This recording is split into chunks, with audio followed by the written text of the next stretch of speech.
ghé mà thì bạn cho bạn श्रीशैलेशदयापात्रं दैवत्यादिगुणार्णवं यतीन्द्रप्रवणं वन्दे रम्यज मातरं मुनिं लक्ष्मीनाथसमारम्भां नादयामुनमध्यमामस्मदाचार्यपर्यन्तां वन्दे गुरुपरम्परां यो नित्यमच्युतपदाम्बुजयुग्मरुग्म व्यामोहदस्तदितराणि तृणाय मेने अस्मद्गुरोर्भगवतोऽस्य दयैकसिन्धो रामानुजस्य शरणौ शरणं प्रपद्ये मातरपितायुपदयस्तनया विभूतिः सर्वं यदेव नियमेन मदन्वयानामाद्यस्य न कुलपतेः बहुलाविरामम् श्रीमत्तदङ्गिरियुगलं प्रणमामि मूर्धना भूतं सरस्य भक्तनाथ श्रीभक्तिसार कुलशेखर योगिवाहान् भक्ताङ्गिरिरेणु परकाल इतीन्द्रमिश्रान् श्रीमत्पराङ्कुशमुनिं प्रणतोऽस्मि नित्यम् अखिल भुवनजन्म स्थेम बङ्गादिलीले विरद विविध विनत विविध बोध भूतप्रदारक्षे व्याध जग दीक्षे श्रुति शिरस श्रीदेवी ब्रह्मणि श्रीनिवासे भवतु मम परस्पृशे मुष्टि श्री भक्तिरूप श्री भक्ति आचार्य पराचर्य वसुधाम उपनिषद बुद्धाक्षि नद्यो कृतां संसाराग्नि विदीवन व्यपगत प्राणात्म संजीवनी पूर्वाचार्य सुरक्षितां जगन्मदि व्याघात दूर स्थितां आनीतां निजाक्षरी सुमनसः भौमा पितन्वन् तस्मै रामानुजार्याय नमः परमयोगिनि यस्रुति स्मृतिसूत्राणाम् अन्तर्ज्वरम् अशीसमधु இது மட்டும் முதல் அத்தியாயத்துல பிரம்மன் தான் உலகத்துக்கு காரணம் வேதத்துல சொல்லியிருக்கு. அதுக்கு மறுப்பு சொன்ன மற்ற பேர் எல்லாரையும் மீறிக்கண்டு இதுதான் காரணம் நிறுவினார். அடுத்து அப்படி என்ன பண்ணா, அப்படி சொல்ல முடியாது, அது மற்றது காரணமா இருக்க முடியும் அப்படின்னு அவ தங்களுடைய கட்சியை எடுத்து சொல்லியிருந்தா. இந்த 2வது அத்தியாயத்தினுடைய முதல் பாதத்துல அதுக்கு பதில் சொல்லிட்டார். சொல்லி முடிச்ச உடனே நம்ம 2வது பாதத்துக்கு போறோம். இந்த முதல் பாதத்தினுடைய சுருக்கம் மட்டும் சொல்றேன் பார்த்துங்க. எனக்கு இது லாஜிக் பின்னால் அதோடு சேர்த்து புரியணுங்கிறதுக்காக சொல்றேன். கபில சாங்கிய ஸ்மிருதிங்கிறது கபிலர் பண்ணினது. கபிலர் வேறு பெற்ற ரிஷியர். அப்படிப்பட்டவர். அவர் சொல்றது இல்லைன்னு சொல்ல முடியுமா அப்படிங்கிறார். அப்படியானாக்க கபிலர் அப்படிங்கிற ஒத்துண்டாக்க அதே மாதிரி ரிஷிகள் ஸ்மிருதிகள் பண்ணியிருக்கார். அவளால் உலகின் காரணம் வெவ்வேறையே சொல்லியிருக்கார். அப்ப இவர் ஒத்துக்கிறதுல பல பேரை மறுக்க வேண்டும். கபிலர் பெருமை பெற்றவர். அவர் கருத்துப்படி மூலப்பகுதி காரணம் என ஒப்புக்கொள்ளப்படாவிட்டால் அது வீணாகும் அல்ல. அவர் கருத்து மிக பெரும்பான்மையாளர் கருத்துக்கும் வேத வாக்கியங்களும் முரண்படுவதால் காரணமும் காரியமும் ஒன்றாகவே இருக்க வேண்டும் என்ற நியதி இல்லை. அதாவது காரணம் காரியம் ஒன்றா இருக்கணும். மூல பிரகிருதி முக்குணம், உலகம் முக்குணம், அதனால 2 ஒன்றா தான் இருக்கணும் அப்படிங்கிறார். இல்லை. இப்போ ஃபார் எக்ஸாம்பிள் இதை எடுத்துக்கோ, இந்த லேப்டாப் எடுத்துக்கோ. இது மேலே some type of plastics, some ebonite வகைராக இது பண்ணுது. ஆனால் ஆரம்பிக்கிற பொருள் என்னன்னாக்கா மரக்கூழ், வேற ஏதோ சம் கெமிக்கல்ஸு, அது எதுவும் ஒன்று இதே தெரியுமா? இல்லை தெரியாது. அந்த மாதிரி 2 காரியம் காரணம் ஒன்றா தான் இருக்கணும், தேவையில்லை அப்படின்னு விட்டு அதில் அதனுடைய முதல் அதிகாரத்தில் ஃபுல் பண்ண. 2வது பிரம்மா அவனுடைய சிஷ்யர் அவ பண்ணதுதான் அணு கொள்கை. யோக மதத்தா காரியமும் காரணமும் வேறுபட்டு இருக்க வேண்டும். அதனால் பிரம்மமே உலகமாக ஆகாது. அவன்னு சொன்னாக்க பிரம்ம உலகம் காரியமும் காரணமும் ஒன்றா தான் இருக்கணும், கண்டிஷன் இல்லைன்னு சொன்னா இல்லையா? இல்லை, காரியம் காரணம் வேற தான் இருக்கணும். அதனால பிரம்மம் உலகமாக முடியாது. அதனால சொன்னா பிரம்மம் தத் சிரஷ்டுவா ததேவானு பிரவிசது அப்படின்னு உன்னுக்குள்ளேயும் பிரம்மம் நுழைஞ்சிருக்குன்னு சொல்றேன். That is not possible. பிரம்மம் காரணம் புரியல, நான் ஒத்துக்கிறேன். ஆனால் அது உலகத்துல இருக்கிறது முடியாத காரணம். நாங்க என்ன சொல்றோம்? அணுக்கள் காரணம் சொல்றோம். அப்போ அணுக்கள் தான் பிரம்மம் பேரை தவிர்த்து அது எல்லாத்துக்குள்ள இருக்கணும், தேவையில்லை அப்படிங்கிறது அவளுடைய கண்டிஷன். அது இல்லை. அல்ல, காரணம் காரியம் வேறுபட்டு இருக்க தேவையில்லை. இல்லை, 2 இதா இருக்கலாம், என்ன வேணா இருக்கலாம். மண்ணிலேருந்து வந்தது, அது குடம், சட்டி, பானை, சராபம் இப்படி வேணா இருக்கலாம். அது நிச்சயம் வேற தான். மண் வேற தான், இதெல்லாம் வேற தான். ஆனாலும் அவருடைய மெயின் கச்சா பொருள் இதுதானே, மண்ணு தானே. அதனால 2 பொருளும் ஒன்றா தான் இருக்கு. அது மண்ணுங்கிறது தெரியலையே ஒழிய, பட் அதுக்குள்ள இருக்குங்கிறது நல்லா இதாக இருக்குது. அது எல்லாரும் நல்லா அறியப்படுறது. அடுத்து 3வது, அப்போ காரணமான பிரம்மத்திற்கு காரியமான உலகம் முழுதும் வேறுபட்டது அல்ல. பிரம்மம் எல்லா பண்ணங்களிலும் உள் நுழைந்து அவற்றை ஆளுதால் வேறுபட்டதென்று அதன் குறைகள் தட்டாது. பிரம்மம் வந்து பிரம்மம் வேற. எப்படி சொன்னாங்க? பிரம்மம் அதே ஞானம் ஆனந்தம் எல்லாம் உண்டு. இங்க பொருள் ஆனந்தம் ஞான ஆனந்தமா இருக்கா? இல்லையா இல்லையா? அதே வேறுபட்டது. அப்படி இல்லை, எல்லா பொருளும் உள்ள நுழைஞ்சிருக்கு. நுழைஞ்சது மட்டும் இல்லாம அந்த பொருளுடைய குறைகள் தனக்கு வராம நியமிச்சுட்டு இருக்கு. அதாவது ஆண்டு இருக்கு. அதனால இது இல்லாம எந்த பொருளும் கிடையாது அப்படின்னு. அடுத்தது, அணுக்களே உலகின் காரணம் அல்ல. இக்கருத்து சான்றோர்கள் ஒப்புக்கொள்ளப்படவில்லை. நம்மனாக்க அணுக்கள் தான் காரணம்னாக்க எங்கேயாவது ஒரு இது இருக்கா? ஒரு டேக் இருக்கா அவனுக்கு? இப்போ உலகின் காரணம் பிரம்மம் சொன்னாக்க நான் பார்க்கல, ஒத்துக்க முடியாதுங்கிறேன். உலகின் காரணம் அணுக்கள் சொன்னா நானும் பார்க்கல, ஒத்துக்க முடியல. நீ சொல்ற இந்த ஆர்கியூமெண்ட் தான் ஏதோ வருது. இப்போ எப்படி சொல்ல முடியும்? அனுமானத்தால் சொல்றோம். நம்ம அனுமானத்தால் சொல்றோம்னு சொல்றச்சு அந்த அனுமானம் அதிகம் செல்லுமே. இதுதான் சொல்லணும் தேவையில்லையே. அதனால ஆனா வேதம் சொல்றதே நமக்கு வந்து தெரியாத ஒண்ணு தெரிவிக்கிறதுக்கு இருக்கக்கூடிய வேதம் தான்.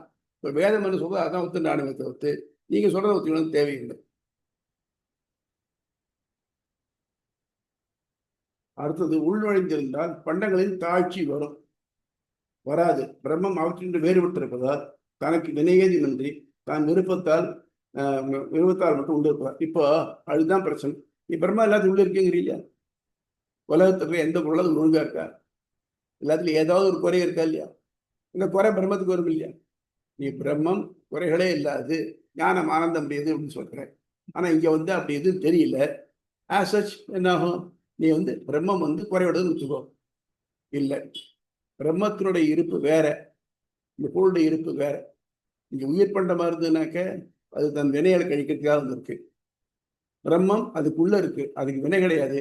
ஆனா இந்த ஆத்மாவு ஆண்டுட்டு இருக்கு. அந்தரியாமி பிராமணத்தை தான் கிளியரா பார்க்குறேன். எல்லாத்துக்குள்ளேயும் ஒன்னுலேருந்து ஆரம்பிச்சு பூமியிலேருந்து ஆரம்பிச்சு கடைசியில விந்து மட்டும் சொல்லி எல்லாத்துக்குள்ளேயும் பிரம்மம் இருக்கு. அதை அந்த பொருள் அறியாது, பிரம்மம் அதை நடத்துறது அப்படின்னு சொல்லிருக்கு. இந்த வேதம் தான் அத்தாரிட்டியை தவிர்த்து நீ ஆராய்ச்சி பார்க்க முடியாது ஒன்றும். அதனால சொல்றதை ஒத்துத்தான் வேணும் நமக்கு. அதனால பிரம்மன் தான் காரணமே தவிர்த்து நீ சொல்ற மாதிரி அணுக்கள் காரணம் இல்லை. முக்காரணங்கள் வேறுபட்டிருக்க வேண்டும். இப்ப என்ன சொன்னாங்க? இவ்வளவுதான் சரி சாமி, ஒரு பொருள் பண்ணணும்னாக்க அதுக்கு பொருள் காரணம், செய்வோன் காரணம், கருவி காரணம் 3 வேணும். 3 பிரம்மம் தானே எப்படி முடியும்? எங்கே தச்சனே மரமாகவும் சேரமாகனா இல்லையே. மரம் வேற, தச்சம் வேற, அவனுக்கு துணையாருடைய கருவிகள்லாம் வேற. இதெல்லாம் தான் சேர் வறுமை தவிர்த்து ஸ்ட்ரைட்டவே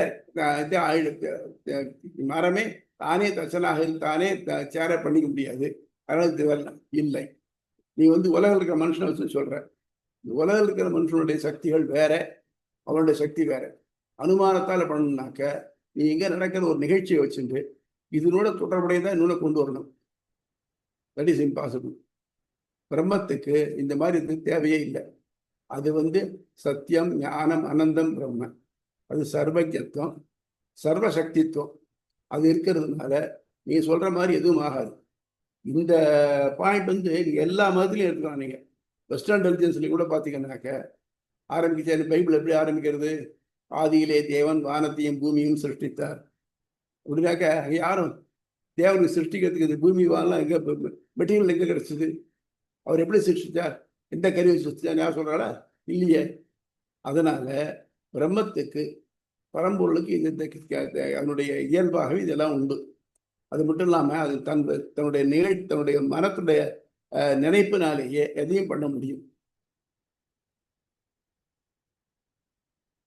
நாம் பிரம்மம் காரணமாக ஆத்மாவில் உள்ள பிரம்மம் தனக்கு வேண்டாததை செய்து ஏன் இப்ப என்ன சொன்னாக்க பிரம்மம் தான் இருக்கு, அது இந்த ஆத்மாவுக்குள்ளே இருக்கு. அப்படி இருக்கிறச்ச எனக்கு இடைஞ்செல்லாம் வந்து சேர்றது. பிரம்மம் தான் உள்ள இருக்கேன், ஏன் எனக்கு வேண்டியது மட்டும் தான் பண்ணிக்கணும், வேண்டாத ஏன் பண்றது? பிரம்மம் படைக்கதான் இருந்ததுனாக்க பிரம்மம் நல்லதை மட்டும் தான் பண்ணணும், ஏன் இதெல்லாம் பண்றது அப்படின்னா இல்லை இல்லை, இதை வச்சு பண்ணல, இது அதனுடைய வினைகளுக்கு ஏற்ப பண்றது. அதனால இதை வந்து குறை சொல்ல முடியாது. அப்ப இன்னொன்னு, பிரம்மத்துக்கு நீங்க சொல்றிய கிளியரா சொல்றக்கு அதுக்கு கையில் பிடிக்கிறது, காலில் ஓடுறதுங்கிற. அப்போ எந்த கருவியுமே இல்லாததுனால ஒரு செய்ய முடியுமா? நீ திருப்பி திருப்பி உலகத்தில் உள்ள ஒரு இதை வச்சுன்னா சொல்றே தவிர்த்து, ஏன்னா அதுக்கு மேல உங்க விஸ்வாசே கிடையாது, உனக்கு தெரியாது. அதாவது விவேகானந்தர் சிகாகோ ஸ்பீச் பண்ண முதல்ல ஆரம்பிச்சது my dear brothers and sisters of America வந்து ஆரம்பித்தார். அது மட்டும் யாரும் லேடிஸ் அண்ட் ஜென்டல்னு சொன்னதுக்கு உடனே உங்களுக்கு எல்லாருக்கும் ஒரு பெரிய ஆச்சரியம். அந்த அப்ளாஸ் முடிகிறதுக்கு ஒரு நாழியாச்சான். அப்போ சொன்னார், நீங்கள்லாம் ஏதோ மதத்தை பற்றி பேசிட்டு இருக்கீங்க, நான் ஒரு சின்ன கதை சொல்கிறேன்.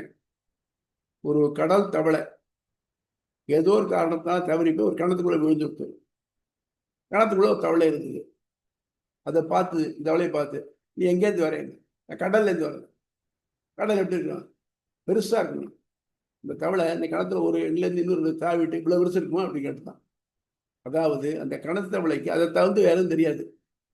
அதனால நீ உங்க மனுஷனுடைய எஃபெக்ட்ல இந்த லோகத்துல என்ன நடக்கிறது இதுதான் தெரியுமே தவிர்த்து இதுக்கு மேல வேற எதுவும் தெரியாது.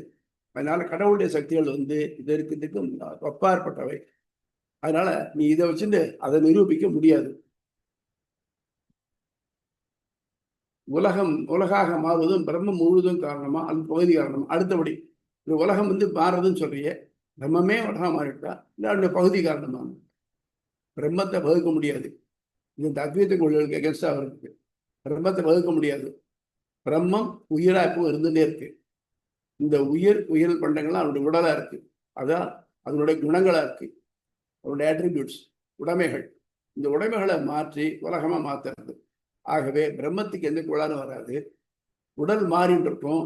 அதனால மாறினதுக்கு ஏற்ற மாதிரி அதுக்கு வந்து கோளாறுகள் வரலாம். ஆனா அது வந்து பாதிக்காது. ரைட்டு. அடுத்தபடி எனக்கு கடைசி கேள்வி என்னன்னாக்க, இந்த புட்டில் அடிக்கிறவன் சொன்னான், ஏன் சார் பிரம்மன் தான் வேண்டுதல் வேண்டாமே தானாச்சு, அவன் எந்த வேலையத்தை போய் இந்த உலகத்தை படைக்கிறான் அப்படின்னாக்க காரணமே இல்லை. உலகத்துல விளையாடுறா இல்லையா, யோகவத்து லீலா கைவல்யம் அப்படின்ன மாதிரி உலகில் விளையாட்டு நிலைவை மன திருப்திக்காக மட்டுமே செய்யப்படுகிறது. அதை போன்று படைப்பு அமைகிறது. வெறுப்பு கருணையின்மை ஏற்படாது. ஏன்னா வினைக்கேற்ப ஆகுதல். சரி, இப்படி படைக்கச்சே கடவுள் எல்லாரையும் ஒரே மாதிரினா படைக்கணும், வெவ்வேறு ஏன் படைக்கிறான்னா? அதுதான் முக்கியமான பாயிண்ட். வெவ்வேறையா தான் படைக்க முடியும். ஏன் அப்படின்னாக்க, எல்லா பிராணிகளும் இங்கே இருக்கிறதுக்கு காரணம் என்னன்னாக்க அதனுடைய வினைகளை அனுபவிக்கிறதுக்காக இருக்கு. ஒருத்தருடைய வினை மாதிரி இன்னொருத்தருடைய அமைகிறது இல்லை.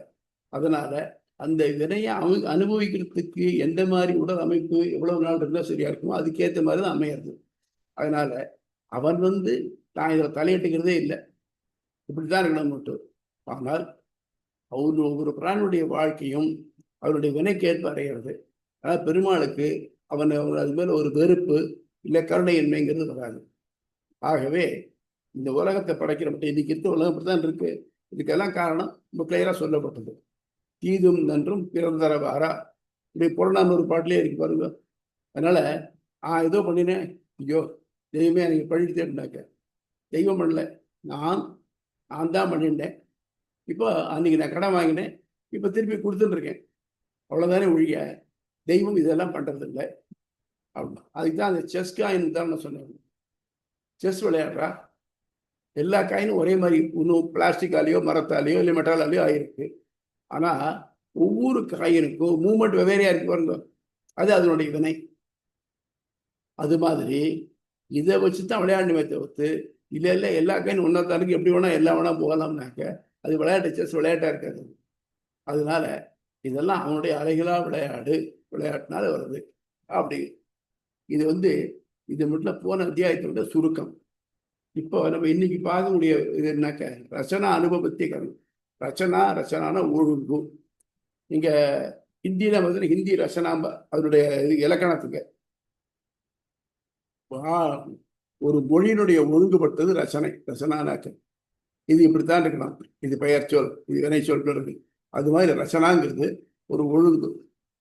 இப்போ இது மட்டும் மற்ற மதத்துக்காரங்க இதுக்கு மேல சொன்ன பிரம்மத்துக்கு மேல சொன்ன குறைகளாத்துக்கு அழைஞ்சாச்சு. இப்ப என்ன பண்ணினாக்க, நீ சொல்ற இல்லை உலகத்துக்கு காரணம்னு ஏதோ ஒண்ணு அதை எடுத்துக்கோ, அது கொஞ்ச நாள் நுணுகி ஆராயும். நான் சொன்னேன் பிரம்மம் காரணம் மட்டும், நீ இல்லைன்னு இவ்வளவுதான் சொன்னேன். நீ ஒன்றாவது நல்லா தள்ளிட்டேன். இப்போ நீ சொல்றிய பிரம்மத்துக்கு காரணம், அது அப்படி இருக்க முடியாது. அது இந்த அந்த காரணங்களாக தவிர்த்துட்டு இப்ப உலகத்துக்கு காரணமா இருந்தாக்க இப்படிதான் இருக்கணும், நீ வேற வழியில ஒத்துந்தான் ஆகணும். நான் சொல்றது நீ மாறுபாடு பண்ண முடியாது அப்படின்னு ஒவ்வொரு இதாக எடுத்துக்கிறார். ஸோ முதல்ல சாங்கியன் எடுத்துக்கிறார். ஏன் சாங்கியன் எடுத்துக்கிறாருனாக்க, சாங்கியனுடைய கொள்கையை பார்த்தாக்க நமக்கு ரொம்ப ஒத்து போகுது. சாங்கியனுடைய கொள்கையை எம்பெருமானார் முழுக்க தள்ளிட்டார். எதுல அவங்ககிட்ட அவங்க ஈஸ்வரன் கிடையாது, ரெண்டு தான் இருக்கு, பிரதானம் புருஷன் ரெண்டு தான் இருக்கு, அப்படிதான் எனக்குள்ள சேர்றது அப்படின்னு சொன்னார் இல்லையா, அந்த கொள்கையை தள்ளிட்டார். ஆனால் அவன் கொடுத்த அந்த 25 தத்துவம் இருக்கு பாருங்க, அதை எடுத்து விட்டார். அது ஆனா இதுக்கு எல்லாத்துக்கும் மேம்பட்டான 26 தத்துவமாக ஈஸ்வரன் இருக்கான் அப்படின்னு நிறுவப்படுறார். அதுக்காக நீ சொல்ற இந்த ரெண்டு மட்டும் இருந்ததுன்னா, அதாவது பிரதானமும் புருஷனும் மட்டும் இருந்தா உலகம் படைக்கப்படுறது, அதனாலே தான் உலகம் நடக்கிறதுன்னு சொன்னேன்னாக்க அது நடக்காது அப்படின்னு சொல்ல போறார். இப்போ சாங்கிய மத கருத்துக்கள் எல்லாத்தையும் ஆராய்ச்சி அதுல என்ன கோளாறு இருக்குன்னு சொல்லி அதை கண்டிக்க போறார். புரியுதா? இப்போ எப்படினாக்க சாங்கியோட பிரின்சிபல் என்னன்னாக்க, மூலப்பிரகிருதியில 3 குணங்களும் சமமா இருக்கிறச்சு அது கண்ணுக்கு தெரியாது, அவ்வியக்தம்னு பேரு. அதுல வேறுபாடு உயர்வு தாழ்வு ஏற்பட்டதுனா தான் அதுக்கு அடுத்த லெவலான மகான்னு வரும். இந்த மகான் அப்படிங்கிறது தான் உலக படைக்கிறதுக்கு செய்பொருள் காரணமாக ஆகுது. இப்போ செய்பொருள் காரணமாயிடுச்சுனாக்க அந்த ஆக்ட் பண்றது போல அது மூலப்பிரகிருதி. ஆனா அதுக்கு அறிவு கிடையாது, அறிவற்ற மூலப்பிரகிருதி, ஆனா செயல் உள்ளது. ஆத்மா ஞானம் உள்ளது, ஆனா செயலற்றது, நோண்டி, 2 கை கால் 2 கிடையாது, ஒரு இடத்துல மூச்சுன்னு உட்கார்ந்து இருக்கு. இப்போ இந்த 2 சேர்ந்து உலகம் உண்டாது. அதுக்கு நிறைய உதாரணங்கள்லாம் கொடுக்குறான். அப்போ அறிவற்ற மூலப்பிரகிருதி தானே முன் தன்னுடைய குணங்களை ஏற்றவற்றம் ஆக்கிக்கிறதுனா எப்படி முடியும்? ஏதோ ஒரு பொருள் இருக்குனாக்க நான் அந்த பொருளை எங்க வச்சேன்னு வச்ச இடத்துல இருக்கணும். அது தானாவே நகர்ந்து போய் வேற இடத்துல உட்காருமா? எனக்கு மறதி ஜாஸ்தி, நான் கண்ணடை கட்டி எங்கேயோ வச்சிருவேன். அப்புறம் அங்கே போய் தேடினேன்னாக்க கண்ணடித்தோ நான் இருக்கேன், அந்த வரைய வருமா? வராதே. நான் தானே போய் தேடி பிடிச்சி எடுத்துக்கணும். அப்படி இருக்கிறச்சே மூலப்பிரகிருதிக்கு அறிவு கிடையாது. அப்படிங்கிறச்சே அது இந்த 3 குணங்களோட சமநிலையை மாற்றிக்கிறது எப்படி? சரி, மாற்றிட்டாக்க அதை வெவ்வேறையா பரிணமிக்கிறது எப்படி? அதனால அதை கேட்கிறார். தேவையே இல்லை அப்படிங்கிறது அவனுடைய வாதம். அது எப்படி சொல்ற உதாரணங்கள் எல்லாம் தப்பு அப்படின்னு ஒன்னா சொல்லிட்டு வர்றாரு. முதல்ல முக்குண சமநிலை பிரதானமே காரணம், தவறு. அறிவற்ற பிரதானம் தன்னை தானே மாற்றிக்கொள்ள இயலாதது. 2வது எப்படின்னாக்க ஏன் முடியாது? பால் தயிராகுது, நீ ஒன்றும் பண்ணலையே, நீ பிறகுத்தாம வச்சிரு, தானாவே தயிராயிடும், கரடாயிடுது. அதே மாதிரி மழை நீர் பெய்யறது, இளநீராக வருது. மழை நீர் ஒரு மாதிரியா இருக்கு, ஆனால் அந்த இதில் இளநீர் இனிப்பா இருக்கேன் எப்படின்னாக்க நீ சொல்றது 2 இருக்கியா, 2லயும் எடுத்துக்க. இந்த பாலில் கீழே உயிரினங்கள் இருக்கு, இருக்கிறதுனால அதுக்கு அறிவு உண்டு, ஞானம் உள்ளது, அதுதான் தயிராக மாற்ற முடியும். இதே பால் எடுத்துக்கோ, இன்னைக்கு மாடர்ன் டெக்னிக் படி அதில் ஒரு டிராப் ஃபார்மாலின் இருக்குது. இந்த ஃபார்மாலின் விட்டுட்டாக்க அதில் இருக்க எல்லா பாக்டீரியாவும் செத்துப்படும், அது தயிராகவே ஆகாது, பாலாகவே இன்னைக்கு இருக்கும். ஆனால் சாப்பிடலாம் இருக்குது. அப்போ இந்த மாதிரி அதில் இந்த உயிரினங்கள் இல்லைன்னாக்க தயிராக ஆக முடியாது. தயிரே உயிராக வச்சுட்டாங்க, அதிலே புழுக்கள் தெரியும், எங்கேருந்து வந்தது? அதனால உயிரினங்கள் இருக்க கண்டுதான் இது மாறுறது. நீ சொல்ற மாதிரி மழை தண்ணீர் இளநீரா இருந்துனாக்க எதுல போனாக்க தென்னை மரத்துல போனா இளநீர், மாமரத்துல போனா மாம்பழம். ஆனா ஏன் மாமரத்துல இளநீரும் தென்னை மரத்துல மாம்பழம் வரல அப்படின்னாக்க அது உயிருள்ள பொருள். இதே பட்டை மரமா இருந்ததுன்னு சொல்லுவாங்க, மழை பெஞ்சா அதுல பழம் காய்க்குமா? காய்க்காதே. ஆக அதுலயும் உயிருள்ள ஒண்ணுதான் இருக்கு. அதுக்கு மேல நம்ம என்ன சொன்னோம், எல்லாரும் சொல்லச்சு அந்தர்யாமி பிராமணத்துல யோ அப்சு திஷ்டதி, யாரு தண்ணீருக்குள்ள இருக்கான்னு சொன்னோம். அதே மாதிரி மழை நீர்லயும் பகவான் இருக்கான், அவன் அதுல இருக்கிறதுனாலதான் இதெல்லாம் மாறவே முடியாது, இல்லைன்னா மாற முடியாது. ஆக மொத்தம் அறிவுள்ள ஒன்று இருந்ததுன்னா தான் மாற முடியுமே தவிர்த்து அறிவற்ற ஒன்று தன்னைத்தானே மாற்றிக்க முடியாது. இப்போ ஜியாலஜிஸ்ட்லாம் கேட்டால் சொல்லுவாங்க, பாறைகள்லாம் இருக்கும், பெரிய பாறைகளாக இருக்கும், அது அப்புறம் என்ன ஆகும்? நிறைய காற்று அடிக்கிறது, மழை பெய்யறது, இதெல்லாம் நிறைய எரோஷன்ஸ்லாம் வருது, விண்ட் எரோஷன், வாட்டர் எரோஷன்லாம் வருது. இந்த எரோஷன் வர்றதுனால அவருடைய மாறி போகுது. இந்த மகாபலிபுரத்தில் பார்க்குறோம் இல்லையா, இந்த வெண்ணெய் கண்ணன் திரட்டிய வெண்ணெய்ன்னு வச்சிருப்பாருங்க. அந்த பாறை மழுமழு ஆனதுக்கு தனியாக வேலை செய்யணும் தேவையில்லை. இது தானே இது பட்டாலே இது அது அந்த மாதிரி அது மேலே ரஃப் சர்ஃபேஸில் எடுத்துக்கிட்டு மழுமழுன்னு ஆக்கிப்போம். நதிகளில் கூழாங்கல் கிடைக்கிறது பாருங்க, எவ்வளோ மழுமழுன்னு இருக்கு. அது அங்கே அதனுடைய இயற்கையினாலே ஏற்படுறது, தண்ணீர்னாலையும் காற்றுனாலையும் அதுக்கு அடிச்சுட்டு வர வேகத்தினாலே ஆகுறது. அது மாதிரி அதை மாற்றுறதுக்கு வேற எக்ஸ்டர்னல் ஃபோர்ஸ் இருந்தால் தான் முடியும். எக்ஸ்டர்னல் ஃபோர்ஸ் இல்லாமல் அது தானே மாற்றிக்க முடியாது. அதனால தான் மலையிலேருந்து தனித்தனியாக பாறையாக வருது, மழை பெய்யறதுனாலையும் காற்றடிக்கிறதுனாலையும் வருது. அந்த பாறைகள் அப்புறம் சின்னதாகி சிறிய கற்களாகுது, அதுக்கப்புறம் அது கூழாங்கல்லாருது, அதுவே போய் மணலாருது, இந்த மணலே திரும்பி மண்ணாருது. இந்த மாதிரி ஒன்னொன்றுக்கும் அதனுடைய அதனுடைய வாட்டர் எரோஷன், ஏர் எரோஷன் நல்ல முடியுமே தவிர்த்து தானாகவே மாற முடியாது. ஒன்றும் இல்லை, தெருவில் ஒரு பிளாஸ்டிக் பை கிடக்கிறது, ஒரு காற்று அடிக்கிறது, காற்று அடித்து அது மேலே ஏறி போய் கோபுரத்து மேலே உட்காந்துருக்குது. தானாக போய் உட்கார முடியுமா? அதுக்கு ஒரு எக்ஸ்டர்னல் ஏஜென்ட் பண்ணுறது இல்லையா? இந்த காற்றுங்கிற ஒரு விஷயம் இல்லைன்னாக்க அது எப்படி போய் மேலே உட்கார முடியும்? ஆக மொத்தம் நீ சொல்ற மாதிரி மூலப்பகுதி தானே மாறுறது அப்படிங்கிறது முடியாத காரியம். அப்போ மூலப்பகுதியும் ஆன்மாவும் என்றும் உள்ளதால் படைப்பு தொடர்ந்து நடைபெற வேண்டும், பிரளயம் வராது. என்ன சொல்றான்னாக்க ரெண்டும் எவர் எக்ஸிஸ்டிங். எது? மூலப்பிரகிருதி எவர் எக்ஸிஸ்டிங், ஆன்மா எவர் எக்ஸிஸ்டிங். இந்த ரெண்டும் இருக்கீங்க, ரெண்டும் இருந்துகிட்டே இருக்கிறதுனால என்ன சொல்ற, இந்த ரெண்டுடைய சேர்க்கை தான் உலகம் படைக்கிறதுனாக்க உலகம் படைக்கப்பட்டுட்டே இருக்கணும் வரிசையா, கண்டினியூஸா தினம் தினம் புதுசாக உற்பத்தி ஆகிட்டே இருக்கணும், முடிவே இருக்கக்கூடாது. இன்னும் ரெண்டு படைக்கிறது ரெண்டு சேர்றது சொல்றேன், ரெண்டு பிரியறதுக்கு அது காரணம் சொல்லவே இல்லை. நீ பிரியவே முடியாது. அதனால அப்படி இருக்குச்சு எல்லாம் அன்னியிலிருந்து இன்னி மட்டும் படைச்சதுலாம் அப்படி அப்படியே இருந்துருக்கேன் தவிர்த்து ஒன்றும் பிரிவுங்கிறாது. அதே மாதிரி உலகத்துக்கு பிரளயங்கிறது வராது. ஆனால் பிரளயங்கிறது நீ நீ உட்கொள்ள வேண்டியிருக்கு, முன்னால் இருந்து அதுக்கு எவிடன்சஸ் இருக்கு. அப்போ இந்த ரெண்டே சேர்றதுக்கு காரணம் என்ன? வாசம் பெரியதுக்கு காரணம் சொல்றதுக்கு நீ வழி இல்லையே. அதனால நீ எப்படி சொல்றது எப்படி முடியும்? அது தட் இஸ் நாட் பாசிபிள். இன்னொன்று,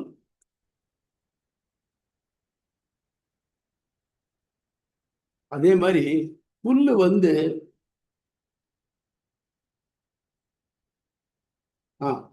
புல்லு பாலாருதே. எப்ப பாலாகும்? புல்ல ஒரு கண்ணுக்குட்டி சாப்பிட்டா பாலாயிடுமா? இல்லை காளமாடு சாப்பிட்டா பாலாயிடுமா? சில மிருகங்கள்லாம் மேயிறது, அதெல்லாம் பாலாயிடுமா? மற்ற மிருகங்கள் மேயிறது, அதெல்லாம் பாலாயிடுமா? ஆகாது.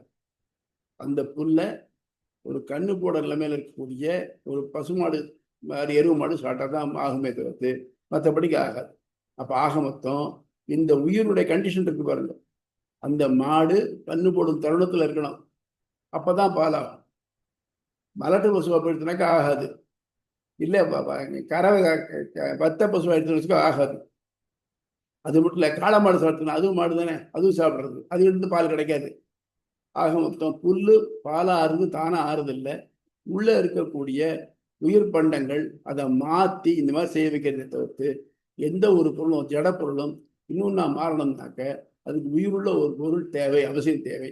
நீ சொல்ற மாதிரி மூலப்பிரகிருதி, அறிவற்ற மூலப்பிரகிருதி தானே மாறி உலகாக மாற முடியாது. அதுக்கு அடுத்தது ஒரு ரொம்ப ஃபேமஸ் எக்ஸாம்பிள் வந்துருந்தோம், நொண்டி குள்ளன். குள்ளனுக்கு கால் இருக்கு, நடக்க முடியும். நொண்டிக்கு பார்வை இருக்கு, கால் இல்லை. இந்த நொண்டி குள்ளன் தோல்ல ஏறிக்கிறான், நொண்டி வழிகாட்டுறான், குள்ளன் மாதிரி போறான். இப்ப என்னாச்சு? இந்த நொண்டி அப்படிங்கிறது ஆத்மா, அதுக்கு ஞானம் இருக்கு.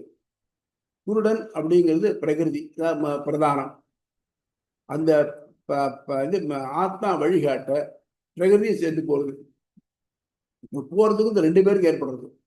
இதே மாதிரி ஆத்மாவும் பிரகிருதியும் பிரதானமும் சேர்ந்ததுனாக்க ரெண்டும், ஆத்மா தான் நகரதான் நினைக்கிறான், செயல்படதான் நினைக்கிறான். செயலற்ற ஆத்மா செயல்படதான் நினைக்கிறான். அறிவற்ற பிரகிருதி தனக்கு அறிவுள்ளதான் நினைக்கிறது. இந்த எக்ஸ்சேஞ்ச் எதனால் நடக்கிறது? இந்த என்னுடைய கன்ஜெக்ஷனால் நடக்கிறது. இப்போ மேல இருக்கிற நொண்டி வழி சொல்றான், வலது பக்கம் போ, இடது பக்கம் போங்க. இதை தெரிஞ்சக்கூடிய அறிவு கீழே இருக்கிற குருடனுக்கு இருந்தால் தானே போக முடியும். அறிவே இல்லாத குருடன் அவன் சொல்றதை எப்படி மனசுல வாங்கி கிரகிச்சுக்கிண்டு அதுக்கேற்ற மாதிரி போவான். அறிவு இல்லைன்னாக்க, ஞானம் இல்லைன்னாக்க இதனால குருடனாலையும் போக முடியாது. நீ உன்னுடைய கணக்குப்படி என்ன சொல்ற, இதுக்கு பிரகிருதி மூல பிரகிருதிக்கு அறிவு கிடையாதுங்கிற. அப்போ இவனுடைய கட்டை எப்படி நடக்கணும்னாக்கா அது இல்லைன்னு நம்ம ஒண்ணு.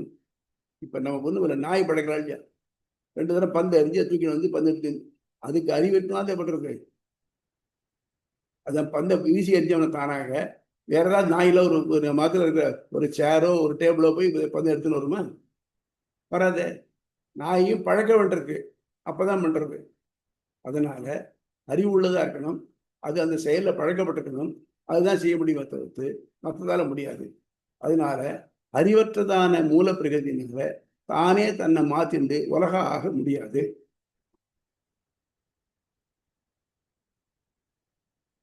அப்புறம் அதுல ஏற்றவற்றம் எப்படி ஏற்படுறது? அது பிரதானமாகணும்னாக்க அதுக்கு அது ஏதோ ஒரு ஒரு ஏதோ ஒரு பாயிண்ட், ஒரு கிரிட்டிக்கல் பாயிண்ட் தானே பண்ண வேண்டியிருக்கு. அது எப்படி இருக்கு? கிடையாது. இன்னொன்னும் இப்போ கர்மா எதுக்கு இருக்கு? ஆத்மாவுக்கு இருக்கு.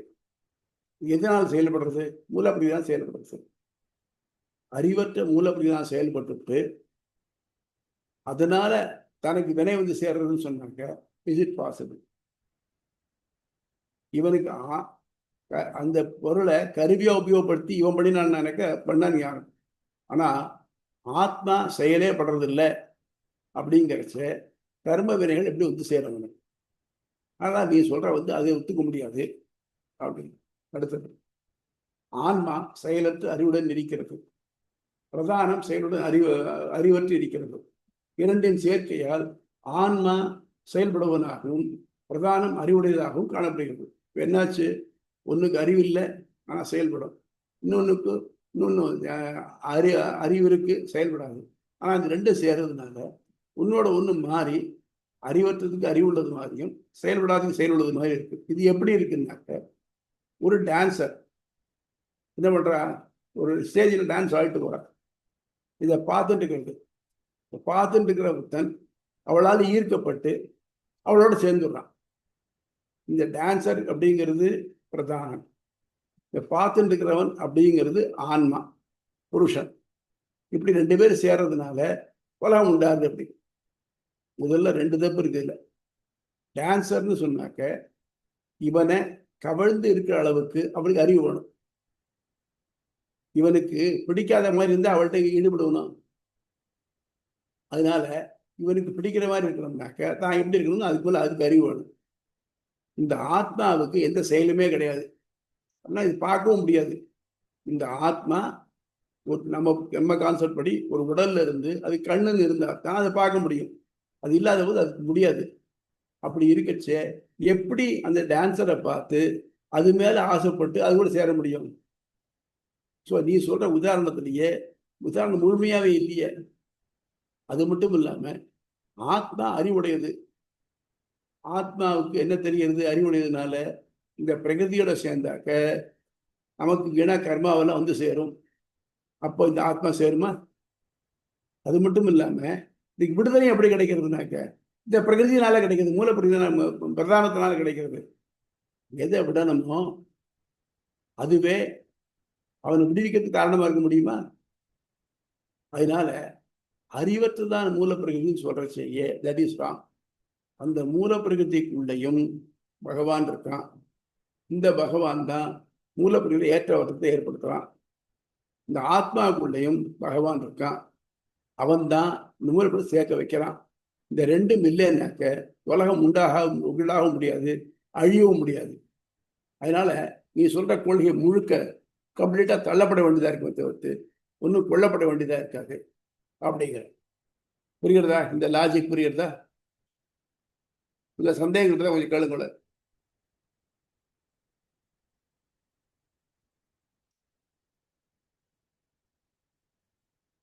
ஆமா, சந்தேகம் தான் உண்டா?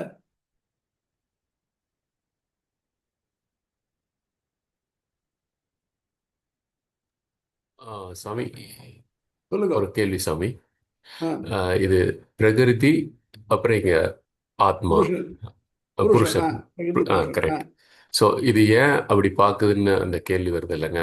ஒன்றும் இதுக்கு அறிவு இல்லை, ஆனால் அதை அட்ராக்ட் பண்ணுது. அதே மாதிரி இது கண் இல்லை, ஆனால் அதை பார்க்குது. அப்படிங்கிற மாதிரி ஒரு டிஸ்கஷன் நடந்தது, கரெக்டுங்களா?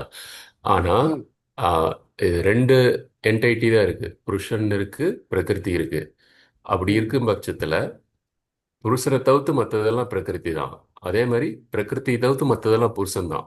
ஆமா ஸோ ஆமா இது இன்னொரு என்டைட்டி இருக்கிறதுனால ஒரு என்டைட்டிக்கு அந்த அண்டர்ஸ்டாண்டிங் வருது இன்னொரு என்டைட்டி இருக்குன்னு. ஸோ அதனால அதை அட்ராக்ட் பண்ணுது, இல்லாட்டி அது கூட சேர்ந்துக்குது. அது ஒரு ஈஸியான பாசிபிலிட்டி தானே சுவாமி? அது ரெண்டு பொருள் இருக்குன்னா சேர்த்து வைக்கிறதுக்கு ஏதாவது ஒன்று வேணும். ரெண்டும் தானாகவே சேராது. இப்போ மேக்னெட் இருக்கு, இரும்பு இருக்கு. எங்கேயோ இரும்பு இருக்கு, எங்கேயோ மேக்னெட் இருக்கு. ரெண்டு சேர்ந்துருமா? அவருடைய நியர்னஸ்க்கு வந்தால் தான், இதனுடைய அட்ராக்டிவ் ஃபீல்டுக்குள்ளே வந்தால் தான் அது இழுக்க முடியும்.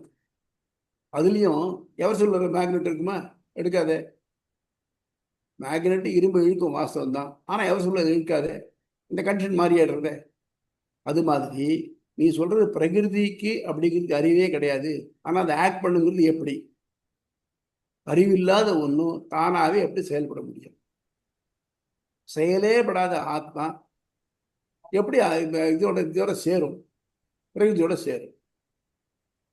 அப்போ அதான் சாமி, நான் இது ஒரு கம்ப்ளீட் என்வலப் எடுத்துட்டு, சாரி, நீங்க ஏதோ சொல்ல வந்தீங்க. அடியான் கொஞ்சம் சரியா சொல்லுங்க. இல்ல, சாமி நான் கேட்கலாங்களா? அந்த இது ஒரு சொல்லுங்க. கம்ப்ளீட் ஒரு என்வலப்பா எடுத்துட்டோம்னா ரெண்டு என்டைட்டி தான் இருக்கு. ஸோ அதுக்கு ம் இடையிலலாம் வேற எதுவுமே இல்லை. ஸோ ம் இட் கேன் அண்டர்ஸ்டாண்ட் ஈஸிலி ம் த அதர் பர்சன். ம் அதனால இன்னொன்று வந்து இதுக்கு அப்படி ஃபோர்ஸ் பண்ணலாம் ஒன்றும் இல்லை இல்லைங்க. ரெண்டு பேர் தான் இருக்காங்க டோட்டலாகவே. ஆமா ஸோ உன்னோட பவுண்டரிக்கு outside whatever it is the other person ஆமா பவுண்டரி. ஐ அதே மாதிரி அக்ரி. ஸோ அப்படி இருக்கீல ஒரு காம்ப்ளிமெண்ட் நடக்குமில்லங்க. காம்ப்ளிமெண்ட் பண்றதுக்கு யார் இருக்கா? சுவாமி, சோடியம் இருக்கு, குளோரின் இருக்கு. தனித்தனியாக இருந்துட்டு இருக்கோம். இந்த ரெண்டையும் சேர்க்கறதுக்கு ஒரு ரியாக்ஷன் வேணும், உண்டா இல்லையா?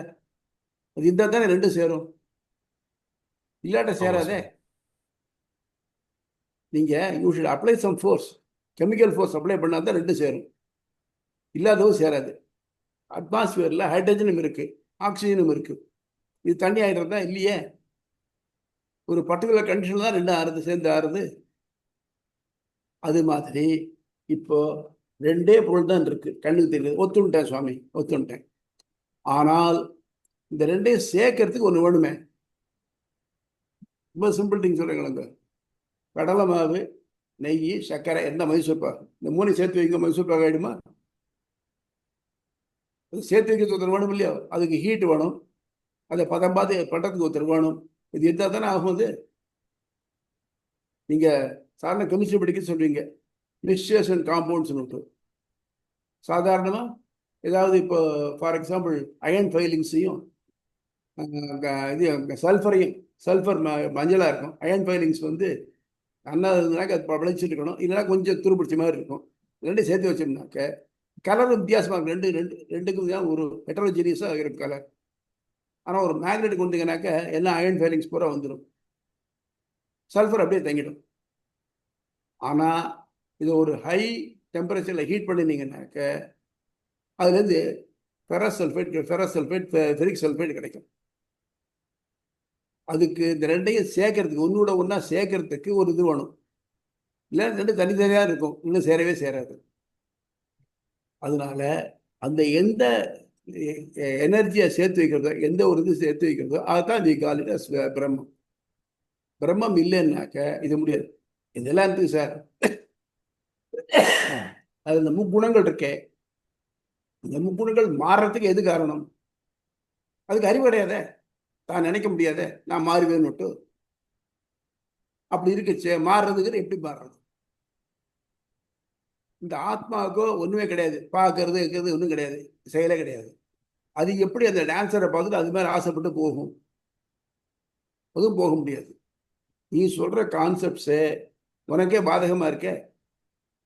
ஒரு டெஃபினேஷன் படி இந்த ரெண்டும் ஒத்து வராத காரணமா இருக்கு. அதனால உன்னுடைய கொள்கை ஒத்துக்கொள்ள முடியாதா இருக்கு. எப்படியோ வந்து வச்சுக்கோனாக்க இது எப்படி வந்தா எப்படி அப்படின்னு கேட்கறோம், அவ்வளவுதான். புரியுதா? ஓ ஓகே சாமி. இல்ல சந்தேகம் இருக்கா? இல்லை சாமி. வேற யாருக்காவது?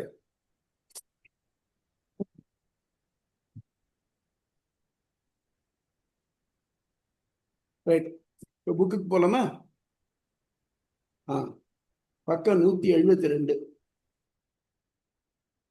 அத்தியாயம் 2, பாதம் 2.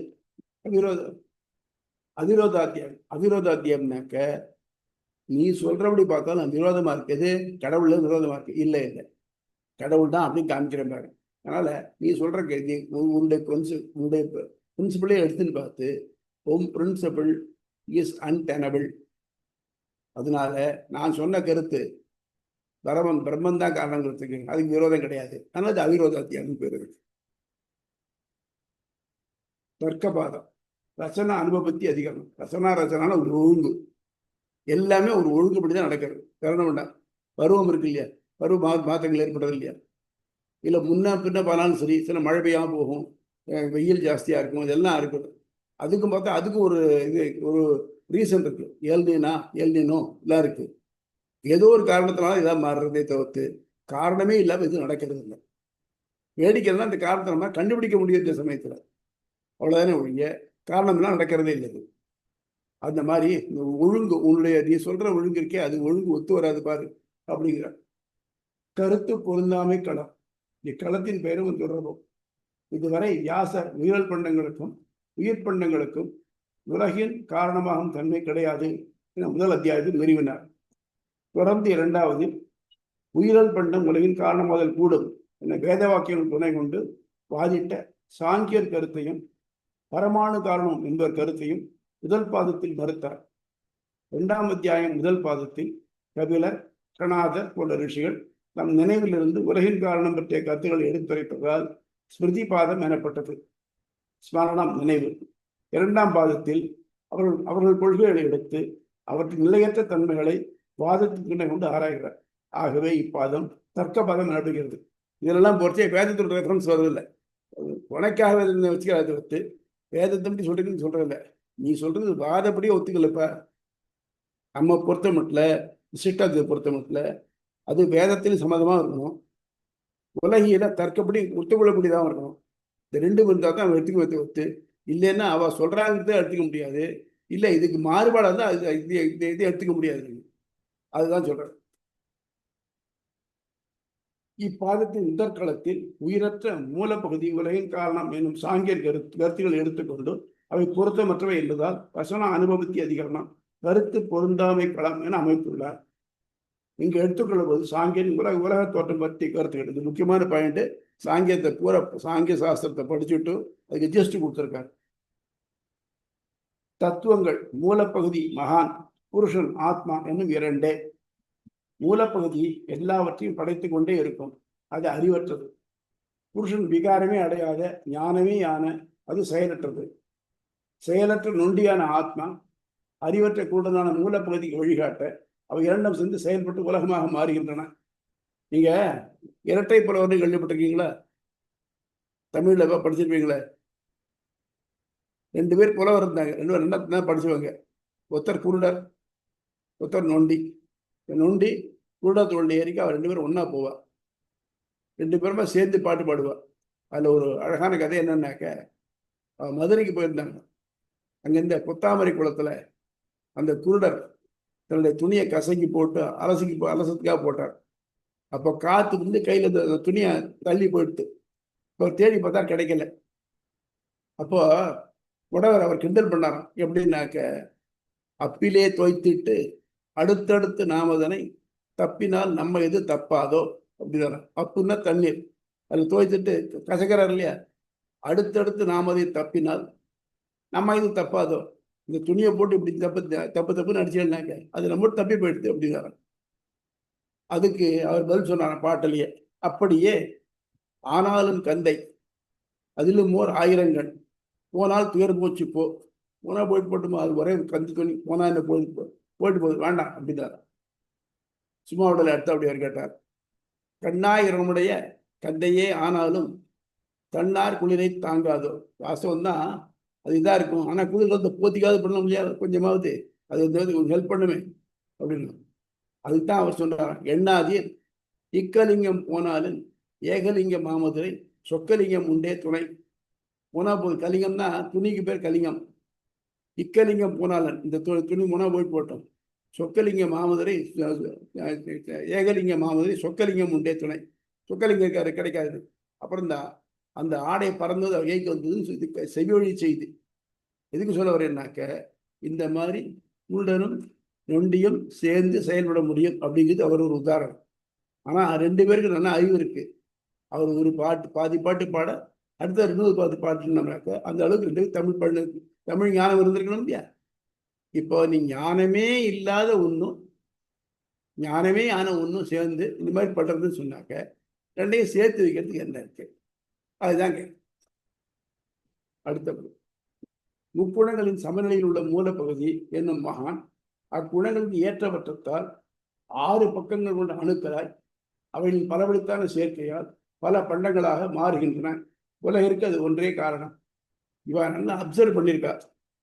நீங்க தேன் கூட்டை பார்த்தீங்கன்னா போதும், அதுல ஒவ்வொரு அறையும் 6 அறுகோண வடிவத்தில் இருக்கும்.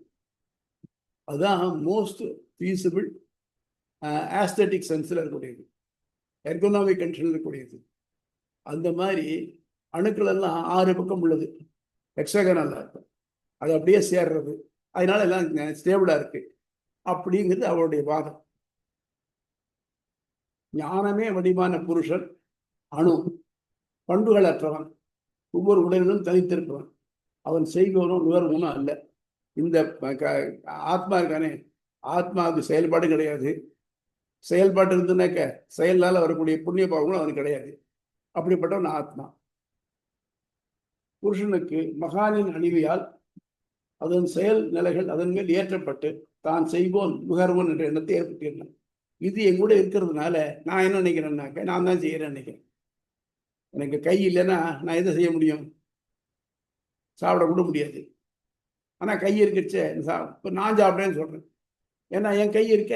அந்த மாதிரி ஆக ஆத்மா செயலில்லாத ஆத்மா வந்து இந்த பிரதானத்தோட சேர்ந்து இருக்கிறதுனால நான் செய்யறேன், செய்யறது மட்டும் இல்லாம அவருடைய பலனை நான் அனுபவிக்கிறேன் அப்படின்னு அவன் என்றான்.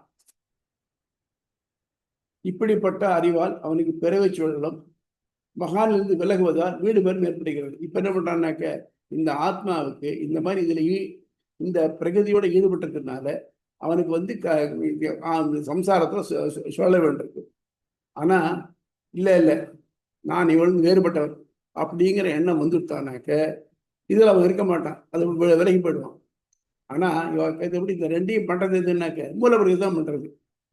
மூலப்பிரகதி தான் செயலற்ற ஆத்மாவை தங்குள்ள இழுத்து அணைச்சிக்கிண்டு செயல்பட வைக்கிறது, உலகமாக ஆடுறது. இதே மூலப்பிரகதி தான் அவனை வெளியில் தள்ளிட்டு அவனை முக்தனாக ஆக்குறது. அது எப்படி அப்படிங்க இக்காலத்தின் சூத்திரங்களாவற்றின் பொருளும் ரச்சனா அனுபவத்தேஷ்ச நான் அனுமானம் பிரவருத்தேஷ்ச. உயிர் பண்டமே உலகை படைத்தல் என்பது அறிவுள்ள ஆத்மாக்கள் ஆழ்வதால் அனுமானத்தால் கிடைக்கிறது என்பது பொருந்தாது. அனுமானம்னு என்னன்னாக்க, நம்ம ஒன்று செய்யறோம், இது இப்படி இருக்கு, இந்த 2 பொருள் சேர்ந்து இருக்குனாக்க அப்புறம் அதே மாதிரி இருந்தாக்க, ஓ இது மாதிரி அது இருக்கு, தான் மலையில் புகை நெருப்பு இருக்குன்னு சொல்றோம். அந்த மாதிரி இங்க இருக்கிற பொருள் இந்த மாதிரி இருக்கு, போல செயலற்ற பொருளான இது இருக்கு, ஆத்மா இருக்கு, செயல்படக்கூடியதான பிரகதி இருக்கு. இந்த 2 சேர்ந்தா உலகம் வருது. அனுமானம் தான் கிடைக்கிறது. இந்த 2ம் அன்எனர்ஜைஸ்டா ஒன்று இருக்கு, இப்போ எனர்ஜைஸா ஒன்று இருக்கு. அப்போ அந்த அன்எனர்ஜைஸா இருக்கிற ஒரு மெட்டீரியல்ல உள்ள ஒரு எனர்ஜி வந்துனாக்கா திட் இஸ் பிகம்ஸ் ஆக்டிவ் அப்படிங்கிறது அவள்.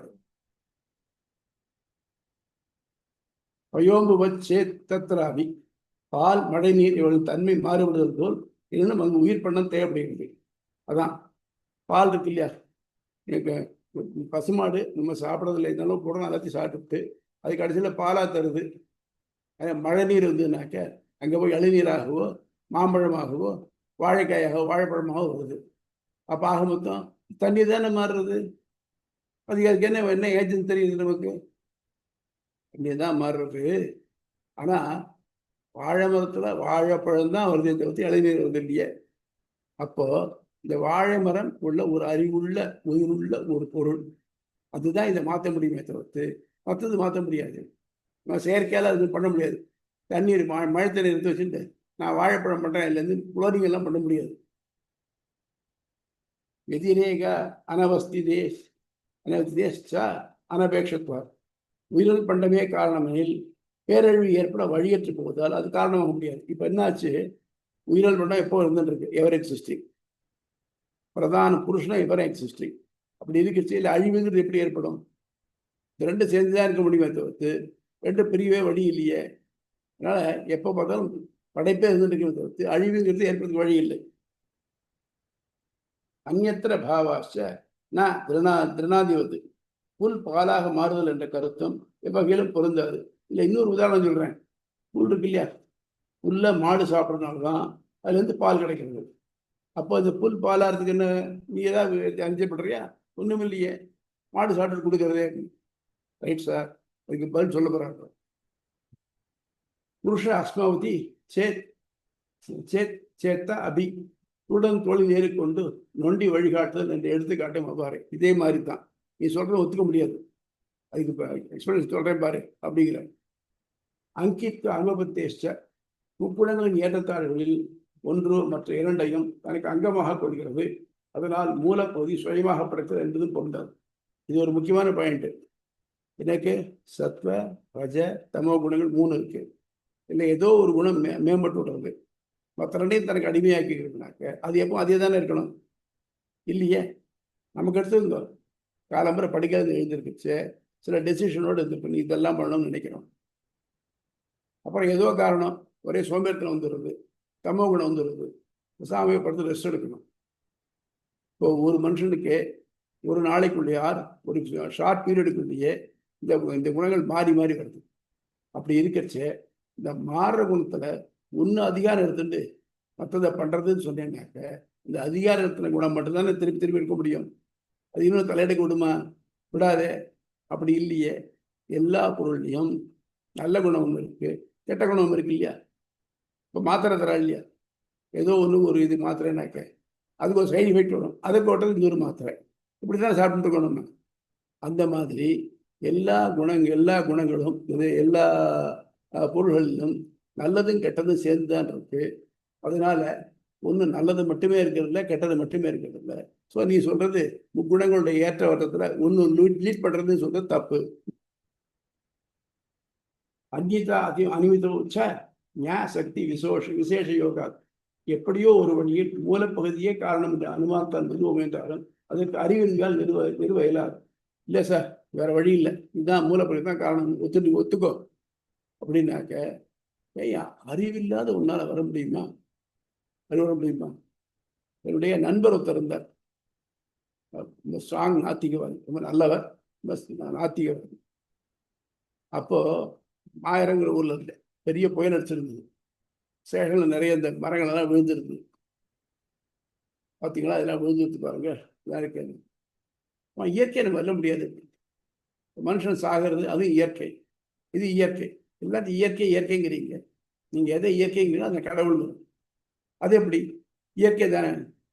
இயற்கைக்கு அறிவு இருக்கா இல்லையா அப்படின்னு அறிவு இல்லை.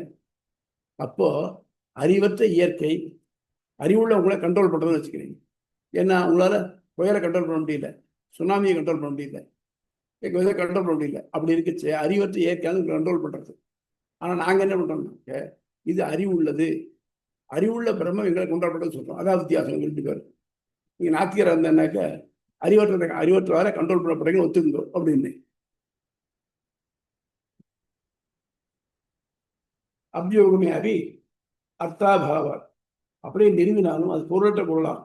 அதெல்லாம் இல்லை சார், அப்படிதான் நிறைய சொல்லிட்டு உன் சௌரியத்துக்கு நீ என்னோட பண்ணு, நான் உன்னை ஒன்றும் ஆர்கியூ பண்ணி இது பண்ண முடியாது. அப்போ நான் என்ன சொல்றேனோ அதுதான் ரைட். இரண்யகசிபு என்ன சொன்னா, நான் தான் தெய்வம் சொல்லிக்கோ. யார் கேட்டா? அவனை வதம் பண்றவற்றில் அவன் தான் தெய்வம் நிலைச்சிருந்தா இல்லையா? அதுக்கப்புறம் தானே அவனுக்கு இல்லைன்னு தெரிஞ்சது. அது மாதிரி எத்தனையோ விஷயங்கள்ல இது இப்படிதான் ஐயா, இதுக்கு மேல சொல்ல முடியாது, கண்டிஷன் போடுறா இல்லையா? அந்த மாதிரி சொல்றச்சு அது அவாவாளுக்கு தனியாக தான் தெரியுமே தவிர்த்து உலகம் ஒத்துக்கிற மாதிரி இருக்காது. நீங்க நினைச்சுன்னா பரவாயில்ல. நீங்க வச்சு உங்க மதத்துக்குள்ள நீங்க இதை வச்சுட்டீங்கன்னாக்கா நாங்க யாரும் அதுல வந்து மூக்கு நுழைக்கல. நீங்க இதை வந்து தப்புன்னு துறைச்சா நாங்க உங்ககிட்ட வரோம். அதாவது சிஷ்டாத்வீதியை பொறுத்த மட்டும் ரொம்ப சண்டைக்கு போக மாட்டான், வந்த சண்டையை விடவும் மாட்டேன். விப்ரதிஷேதாச்ச அசமஞ்சசம், கோட்பாடுகள் முன்னுக்கு முரணாவதால் அவை பொருந்த மாட்டான். நீ சொல்ற இதெல்லாமே ஒண்ணுக்கு ஒன்று இதாக இடைஞ்சலா இருக்கு. முதல்ல சொல்ற ஒத்துண்டியானாக்க ரெண்டாவது சொல்றது ஒத்துக்க மாட்டேங்க, எகென்ஸ்டா இருக்கு. அதனால நீ சொல்ற கோட்பாடு உன்னால முழுக்க நிரூபிக்க முடியல, ஆஸ் வச்சு உன் மதம் ஏற்றுக்கொள்ள தக்கதல்ல அப்படின்னு முடிக்கிற. இந்த சூத்திரங்களுக்கு சாங்கிய கருத்துக்களை மறுக்கும் வரையில் ராமானுஜர் அளிக்கும் விளக்கம் முதல் மற்றும் 8ஆம் சூத்திரத்தை கொண்டு அறிவற்ற ஒன்று தானே செயல்படுதல் என்பதை அனுமானத்தால் நிறுவதல் நகைப்புக்கிடமானது. அனுமானம் என்ன சொல்றது? நான் உலகம் நடக்கிற வேலையை பார்க்குறேன், இன்னொரு இடத்துல பார்க்கறச்ச இது இந்த மாதிரி ஆயிருக்கணும் சார், ஸோ இப்படிதான் ஆகணும்னு நினைக்கிறேன், வேற ஒன்றும் இல்லை. நான் ஒரு நல்ல சிற்பத்தை பார்க்குறேன், பார்த்த உடனே இதை ஒரு கைதேர்ந்த சிற்பி பண்ணியிருக்கேன்னு நினைக்கிறேன், இது அனுமானம். நான் பார்க்கறது அவனால பண்ணப்பட்ட ஒரு பொருள், அவன் பண்ணதை நான் பார்க்கல. ஏன் நம்ம இங்கே பார்க்குறோமே, இந்த சிற்பம் எத்தனை நூற்றாண்டுகளுக்கு முன்னால் பண்ணது, அப்போ அந்த சிற்பிகள் நம்ம பிரமாதமாக இருக்கிறது தெரிகிறது நமக்கு, இது அனுமானம். அதே மாதிரி இது வந்து அனுமானத்தினால அறிவற்ற ஒன்று, அறிவில்லாத ஒன்று தானே செயல்படுறாங்க. நம்ம எங்கேயாவது பார்த்துருக்கோமா? அறிவில்லாத ஒன்று திடீர்னு தானாக செயல்படணும் எங்கேயா பார்த்துருக்கணும்? இல்லையே. அறிவற்ற செயல்பட முடியாது. ஆஸ் சச் மூலப்பிரகதிக்கு அறிவு கிடையாதுங்கிற, அது தானாவே விரிவடையத்துக்கு வழி இல்லை. இரண்டாவதாக பால் தயிராவதற்கும் மழை நீர் பலபடியாக மாறுதல் அடைவதற்கும் அவற்றில் உள்ள உயிர் பண்டமே காரணம். அறிவற்ற பண்டமே உலகை படைத்தது ஆள்கிறது என்றால் கிட்ட பயன் என்ன? அதனால இந்த எடுத்துக்காட்டு பொருந்தாது. சரி சார், நீ சொல்ற மாதிரி அறிவற்ற தான் ஒன்று நடக்கிறதுன்னு அன்பர்த்தம். அறிவுள்ள நல்லத அறிவற்ற ஒன்று ஆளுறதுன்னு இருக்க, அது எதுக்கு பிரயோஜனமா போறது இப்போ? அது மாதிரி ஆகும். மூன்றாவதாக மூலப்பகுதியும் ஜீவாத்மக்களும் என்றும் உள்ளன என்பதால் உலக படைப்பு எப்பொழுதும் நிகழ்ந்து கொண்டு இருக்கல் வேண்டும். எனவே பேரழிவு ஏற்பட வாய்ப்பின்மை ஏற்படும். ஆகையால் இக்கருத்து வேதத்தில் உடன்பாட்டு. அது இல்லாமல் என்னாக்க ரெண்டு இருந்துட்டு இருக்கு, எப்பவுமே இருந்துட்டு இருக்கு, ரெண்டு சேர்ந்து ப்ரொடியூஸ் பண்ணிட்டே இருக்குன்னாக்க அப்புறம் அழிவுங்கிறதுக்கு. இப்போ உலகத்துல பார்த்தோம்னாக்க ஒருத்தர் இத்தனை வயசு இருக்கார், அதுக்கப்புறம் போறாருனாக்க இயற்கையா போதானே வேண்டியிருக்கு. இப்போ நீ சொல்ற மாதிரி இருந்தால் ரெண்டு சேர்ந்தாச்சுனாக்க பாரவர் இருந்துட்டே இருக்கணும். ஒரு மனுஷனுக்கு சாவு கிடையாது, ஒரு பிராணிக்கும் சாவு கிடையாது அப்படின்னு இருந்ததுனாக்க உலகத்துல யார் நிற்கக்கூடிய இடம் இருக்குமா நமக்கு? நான்காவது நாள் காளை மாடு உண்ணும் புல்லும் உண்கையில் கீழே விழுந்துள்ள பொருட்களும் பால் ஆகுதில்லை. புல்லெல்லாம் பாலா இருக்குனாக்க கடிக்கச்சு சில கீழே விழுந்துருது, அது பாலா இருந்தா இல்லையே. காளை மாடு சாப்பிட்றது, இந்த கண்ணுக்குட்டி சாப்பிட்றது, அது பாலா இருந்தா இல்லையே. ஆகவே அறிவற்ற புல் தானே பாலாகிறது என்று எடுத்துக்காட்டும் தவறு. ஐந்தில் கூறப்படும் எடுத்துக்காட்டும் சிறிதும் பொருத்தமற்றது. தோளில் ஏறியுள்ள புடவனும் அவனை சுமந்து அவன் வழிகாட்டுதல் நடக்கும் குருடனும் அறிவுள்ளவர்கள், அதனால் தான் செயல்பட முடிகிறது. ஏழின்படி அதில் ஒருவர் அறிவற்றிருந்தாலும் அது செயலிழகிறாது. மேலே இருந்து முடவன் சொல்றச்சே அதை புரிஞ்சுக்கிண்டு அதன்படி போகணும். இல்லைன்னாக்க அவருக்கு இது போய் சரி இலக்கை அடைய முடியாது. ஆக ரெண்டு பேர் அறிவுள்ளதாக இருக்கணும். இன்சிடென்ட்லி ஒரு விஷயம், ஒரு தரம் எக்மோர் ஸ்டேஷன்லேருந்து அவன் திருவள்ளிகளில் இருந்தேன், அங்கே ஆட்டோவில் ஏறிப்போம். ஒருத்தர் நாங்கள் போக வேண்டிய தெரு வந்த உடனே அவன்கிட்ட இந்தாப்பா இடது பக்கம் போ அப்படின்னு. அவன் நேரம் போனான். ஏன்பா நான் தான் லெஃப்டில் போன்னு சொன்னேன் இல்லையா? அவன் என்ன சொன்னான், இந்த மாதிரி தமிழ் சொல்லிக்கப்படாது அப்படின்னு. அந்த மாதிரி அது மாதிரி அது நான் சொல்கிறேன், அவன் புரிஞ்சுக்கணுமே. புரிஞ்சுக்கலாம் என்ன பிரயோஜனம்? ஆனால் மகான் என்பது முக்குணங்களின் ஏற்றத்தாழ்வுடையது. ஏதோ ஒரு குணம் மேம்பட்டு அதற்கு மற்ற இரண்டும் எப்பொழுதும் அங்கங்களாக இருத்தல் பொருந்தாது. அந்நிலையில் ஒரே குணத்தில் மட்டும் எப்பொழுதும் உடையவராக இருத்தல் வேண்டும். ஆனால் உலகில் அதற்கு மாறாக ஒருவருக்கு முக்குணங்களும் மாறி மாறி இருப்பதை பார்க்கின்றோம். மேலும் குணம் மட்டுமே தானே ஒரு பொருளாக பணிய முடியாது. குணம் இருக்க, குணம் வந்து அப்டிராக்ட் திங், அது தானே ஒரு சட்டில் திங் ஆக முடியுமா? முடியாது. அதனால குணம் சொல்றச்சே இந்த மூணு குணங்களாக தான் இருக்குமே தவிர்த்து அது பொருளாக ஆக முடியாது. 9ஆம் சூத்திரத்தால் ஆத்மாவை பிணைப்பதற்கும் அப்பிணைப்பிலிருந்து நீக்குவதற்கும் ஞானமே அற்ற மகான் காரணம் என்பது ஒன்றுக்கொண்டு முரணாகிறது. அந்த மூலப்பிரகிருதி இந்த அது டான்ஸராக இருந்துட்டு தன்னை ஸ்பெக்டேட்டராக இருக்கிற ஆத்மாவை தன்னோட இணைச்சிக்கிறதுன்னு சொன்னாங்க. அப்புறம் பின்னால இந்த மூலப்பிரகிருதியுடைய ஞாபகத்தினால தான் நிலைய வச்சுக்கிறதுனால தான் அவனுக்கு அதை விட்டுட்டு முக்தி கிடைக்குதுன்னு சொன்னாங்க. ரெண்டு ஒண்ணுக்கு ஒன்று கான்ட்ரவர்ஷியலாக இருக்கு இல்லையா? நன்றாக ஞானம் படைத்ததாகின் செயலற்ற ஆத்மா மகானால் கட்டுப்பட இயலுமா? ஆத்மாவுக்கு ஞானமே இருக்குன்னு சொன்னாங்க. தெரியுமே, இந்த மூலப்பிரகிருதி இது நமக்கு பெரிய ட்ராப் வச்சிருக்கு, இதில் உழப்படாது இப்போ ஒதுக்கிட்டு இருக்குது. அப்போ அறிவற்ற ஒன்று அறிவுள்ள ஒன்று தன்னுடைய ஈர்த்துக்கிறதுன்னு சொல்றது நியாயமா இருக்குமா? மேலும் சாங்கியர் கருத்துப்படி தானே விகாரமடையும் பிரதானமே பிறவை துயரையும் வீடு பற்றியும் அளிப்பது. அதனால என்ன பண்றான், எல்லாம் உலக படைக்கிறது அதுதான்ப்பா, முக்கிய தேர்தல் அதுதான்ப்பா. How is it possible?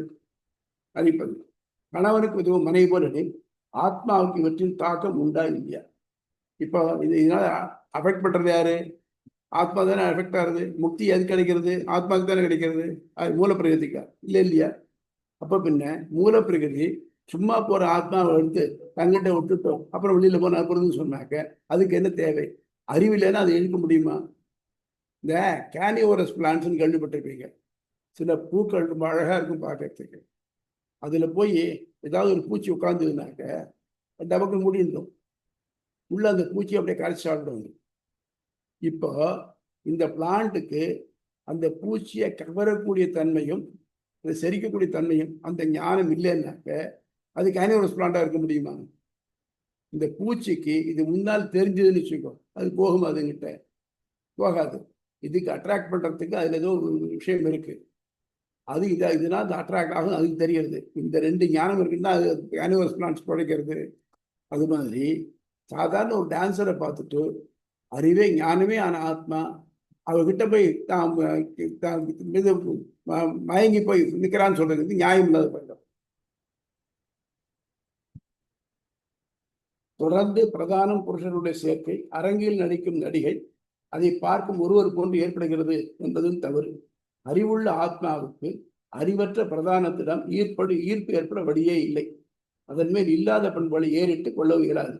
தனியாக உள்ள ஆத்மா குணத்தால் தன்னை மட்டுமே அறிய முடியும். இப்போ இந்த சிம்பிள் வச்சுக்கணும். உலகத்துல எத்தனையோ பொருள் இருக்கு, மொத்தத்திற்கு ஒவ்வொரு ஆசை இருக்கு. ஒருவருக்கு விலை உயர்ந்த கார் இருக்கணும், ஒரு BMW இருக்கணும் அப்படின்னு ஒருத்தருக்கு எனக்கு ஆச்சுக்கணும். நான் என்ன நினைக்கிறேன், எனக்கு ஒரு சைக்கிள் இருந்தா முடியாதுங்கிறதா மட்டும் இல்லை, எனக்கு சைக்கிள் இருந்தா போதும் நினைக்கிறேன். எனக்கு வந்து அது பெரிய அட்ராக்ஷன் தெரியல. இது BMW கார் அட்ராக்ஷனாக தெரியல. இவ்வளவெல்லாம் அன்றைக்கு யாரோ ஒரு பெண்ணை ஒருத்தன் காதலிக்கிறான், அவனுக்கு அவள் பெரிய பேரழகியா தெரியறாள், அதே மாதிரி தெரியறாள்.